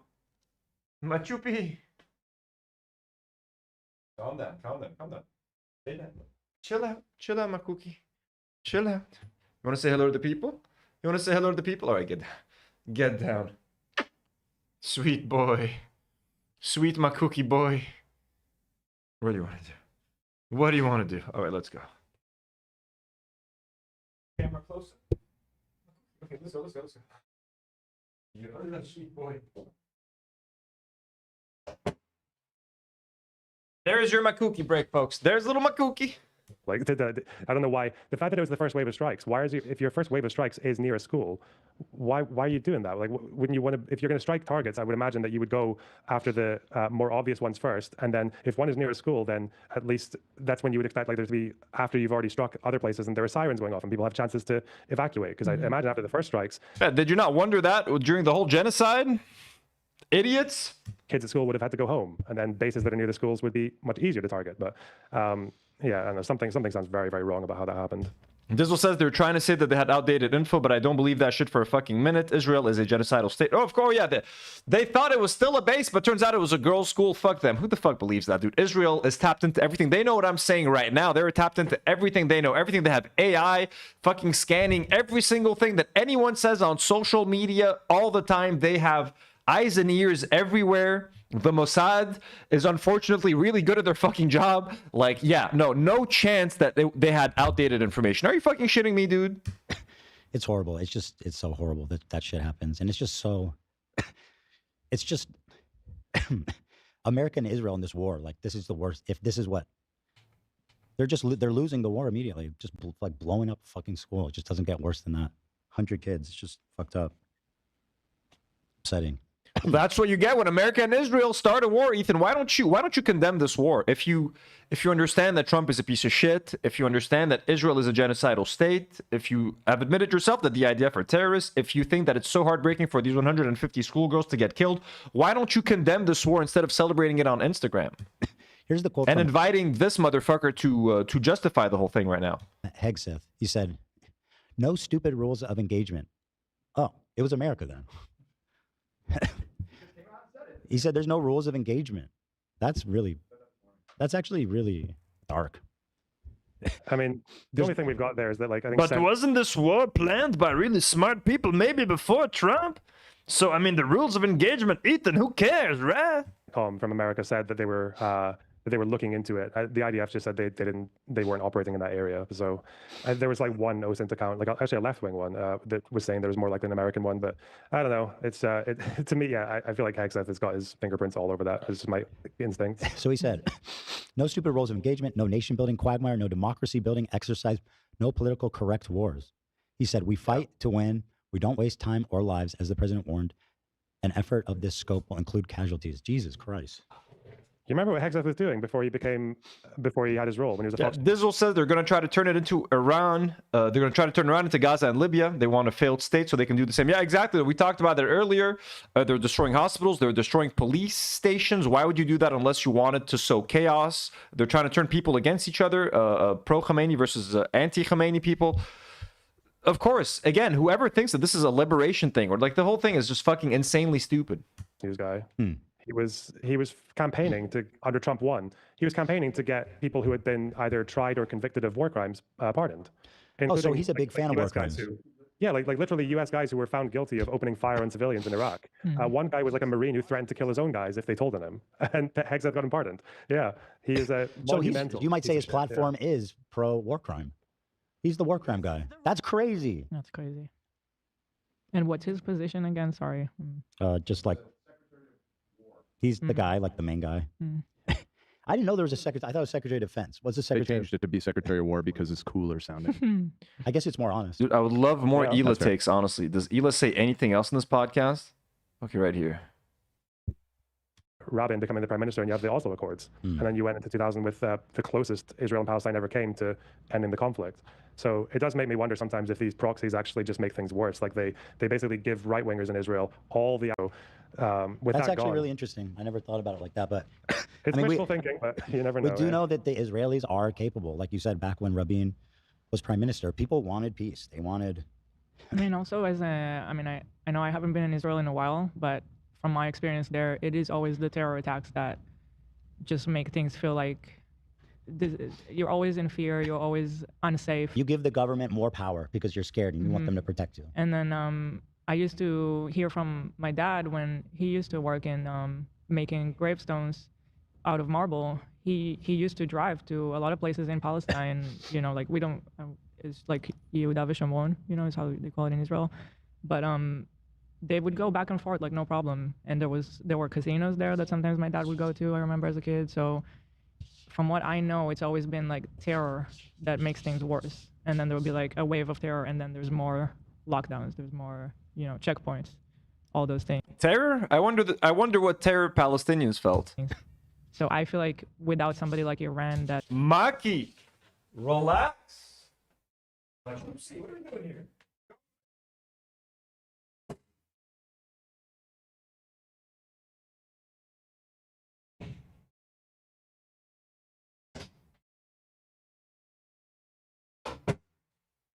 Convinced that Maki is part hobbit. Like, he's not tiny, but like, you know, you feed him like, hey, here's your breakfast. Then he's like, what about second breakfast? It's like, you only get one. You get one dinner, not two dinners. He's acting like he hasn't eaten all day. He's had two full-ass meals. You know what I'm saying? Beef. It's Funding it. Promoting it. Yeah. I feel like that's only gonna get up. What was she saying? Gravestones. I know. Right flicked. So it does make me wonder sometimes if these proxies actually just make things worse. Like they basically give right-wingers in Israel all the ammunition they need to say, no, we can't make peace with these people. If we make peace, they'll just get Iranian weapons and come and kill us, right? So with That's that actually gone, really interesting. I never thought about it like that, but it's I mean, wishful thinking. But I love that. Yeah, of course, Hezbollah and Hamas, they're proxies. They don't call them resistance. Because that would defeat their argument. You know what I mean? Their argument wouldn't make sense. They have to call them proxies because it makes it seem like Iran only installed them to like be fucking hemorrhoids and they're fucking assholes. I'm sorry, man. Hezbollah wouldn't exist if it wasn't for Israel invading Lebanon twice in the 70s and in the 80s to the lead up of their creation. So like, no. I'm sorry. You never know. We do know that the Israelis are capable. Like you said, back when Rabin was prime minister, people wanted peace. They wanted... Dizzle says, if you want a vet's perspective on this, I can call in. Ooh, I'd love to. We're gonna end the stream in a little bit. So I'll have you call, Dizzle, if you're down, let's talk on Discord or something later this week and have you call in at some time this week, a little bit earlier in the call, because I've been yapping for 3 hours and I want to give this, and if we talk, I want to give you your due, good sir. So instead of doing it at the tail end of the stream, we'll do it earlier. Fuck yeah. Thank you. I mean, also I know I haven't been in Israel in a while, but from my experience there, it is always the terror attacks that just make things feel like you're always in fear, you're always unsafe. You give the government more power because you're scared. The terror attacks. Okay, let's try. Did they talk about Hezbollah at any point? Verse reaction. But I mean, all we can do now, listen, nobody knows what's going to happen. And we can only just hope that we're on the timeline, the good timeline, where Iraq stabilizes. And, you know, Iran. Oh, let's hope we're in the good. They think there's actually like a good timeline. They think there's actually a chance where like there could be a positive outcome when Donald Trump and Netanyahu decide to start a war in Iran. I can't believe how fucking dumb they are. Like, you actually think that this is going to go well? In what way? What have either of these two people done that give you an ounce of hope that this might go well? That's my fucking question to people. What have they done to prove to you? Yeah, that one. We know how that one ended. Or it's still going, but on the correct timeline where like Persian culture is like one of the oldest and most prolific. You know, they contributed so much to human culture and the arts and the sciences. And they've just been totally stifled, you know, in the past, I don't know, 40 years or something, since it's been taken over by Islamic extremists who isn't interested in that kind of stuff and actually just, you know, opposes it. So I think everyone would love to see a free Iran. I think that would be such a great fucking thing for the world. Dream. But hopefully that's what happens. I love that they think that Islam is like against science and against progress. And we just don't know at the moment. But it's just like a very sad story because some of the greatest thinkers in the world were Muslim. I know that one of Iran's strategies right now is that they understand that Americans really don't like losing people in wars. Like the ideal, like Americans just think war is when you go in, you win, and no one dies. But obviously, I think 6 now Americans have died. Remember Biden's pull out of Afghanistan? It was 13 people, and you never hear the end of it because it was seen as such a massive, right? Iran is a paper tiger, but a paper tiger can get lucky. And I think they are just hoping that if they kill maybe like a dozen or 20 or 2 dozen Americans, Trump might just give up and leave. He's already been speaking about trying to get a nuclear deal, which would be a very, very stupid thing to end this on, because there's no nuclear deal that Iran will ever accept that guarantees that they won't just try something later on. That's a separate story, but I think the thing that might keep him in is just like how much of a prize there is for him. Like Iran is a very, very well-educated population, and they are very, very rich in natural resources. Like it is like getting a country like that back onto your side and away from what they're doing right now would be such a reward for not just Trump, but like even for the entire region. People talk about Iran as like the head of what they call the axis of resistance, right? But it's that thing again where resistance to someone in the West sounds like there's a people that is getting colonized and they're fighting back with whichever means they can. That's not how Iran sees resistance. Iran sees resistance as any Western presence in the Islamic world, as anything that they see as an affront to their values intruding. And that also includes anyone in the Middle East who wants nothing to do with that conflict. So people in the Middle East, and the increasing number of people in the Middle East who are kind of fed up with... He's like, see, he's really underestimating Iran, by the way. He's like, maybe Iran's a... Have you not seen what they're doing around the world, man? Like, Iran is a pretty formidable force. So just to talk about them like that. Yeah, Dizzle says, Lonerbox doesn't know shit. Iran is not a paper tiger. Exactly. Exactly. That's fucking hilarious. This old goal of trying to militarily destroy Israel, right? That's something that a lot of people are just kind of fed up with right now. Even and that's not, I mean, look, that maybe... Dude, listen. The way, first of all, people like Ethan and Lonerbox refer to the axis of resistance as the axis of evil. And I don't think anyone here in Lebanon sees resistance as against American values. But we have a bunch of McDonald's here. We have a bunch of fucking Burger Kings here. No one gives a shit, ultimately. Okay, people will boycott those things, as am I. We're happy to do so. But we just don't want American, literal Western presence, like physically, like boots on the ground, telling us what to do, telling us how to live our lives, dictating who flies in our skies, who gets to bomb us, who gets to kill us. The government just today are furious with Hezbollah for trying to launch their little rockets at Israel. They've actually outlawed Hezbollah's military, like formally now. So. There we go. Talking about Lebanon. Iran sees resistance as being against all of that, not just against Israel or America, but also against this passivity in the Middle East too, which is probably why, for all of their efforts and the amount of money that they spend on military and foreign endeavors and funding the Houthis in Yemen or Hezbollah in Lebanon or the proxy groups in Iraq, or even Assad's forces, what have they achieved from it? Like, it seems like the only thing that they've ever been any good at is killing Arabs and other Muslims in these countries.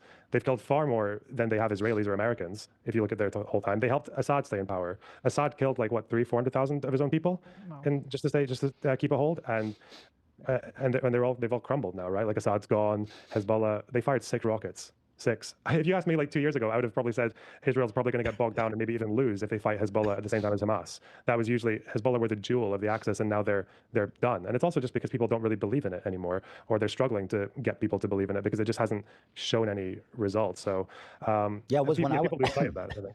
When I was in Israel, everyone was afraid of Hezbollah because the story was they have thousands of rockets pointed at Israel, all ready to go at once.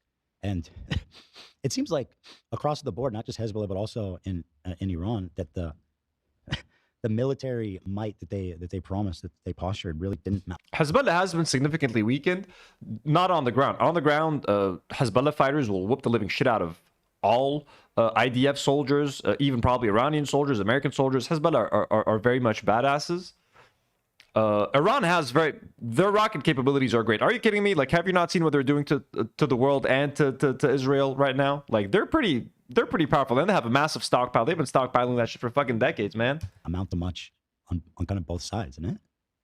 No, it's just that whole thing where Israel did get very, very shown up by Hezbollah in 2006. But their response to that, and the reason they did so much better against them the next time round, and also probably the reason that they did a bad job with October 7th happening, was because they took Hezbollah seriously. One of the things that will probably get found out or confirmed later with why Israel had their guard down on October 7th was because they didn't take Hamas seriously. They did take Hezbollah seriously, and they did take the Axis seriously, which is why they focused so much effort on. And I always say this to political opponents as well. You have to know the enemy to fight it. So like Israeli intel, they focus a lot on getting to know their opponents, finding any cracks in terms of people who might betray Hezbollah or... That is true, and the Israeli intelligence was pretty powerful, and they were able to infiltrate Hezbollah very efficiently. They were able to infiltrate Hezbollah on every single level. They knew every single thing about Hezbollah before that 2024 war, man. They were able to assault them and to get them everywhere. They knew where everyone lived. They knew everything, man. They knew everything. They were fucking prepared, man. They were fucking prepared. They learned plenty about the culture. Yeah, they focused so much effort and so much resource and so much time into making sure that like a 2006 war never happened again. And I guess it just paid off. Like,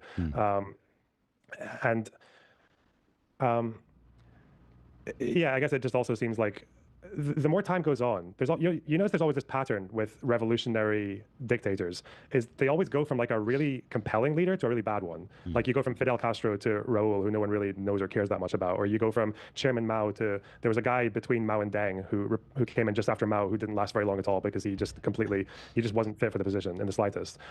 Same with the Ayatollah, like Ruhollah Khomeini, for as much of a piece of shit he was very talented and he was very good at what he did and he had a very compelling aura around him and he was very charismatic. Even the one after him wasn't even like a proper Ayatollah, the one who just died. His process to be an Ayatollah under their rules, you have to pass a whole bunch of tests and you have to write, I can't remember what it's called, but you have to write a kind of like thesis or like a more than half a nation hating Netanyahu, but they'll still say like 90% of us support the IDF, right? Yeah, because they trust that there's a difference. Oh, we heard this. Anyways, guys, listen, we tired.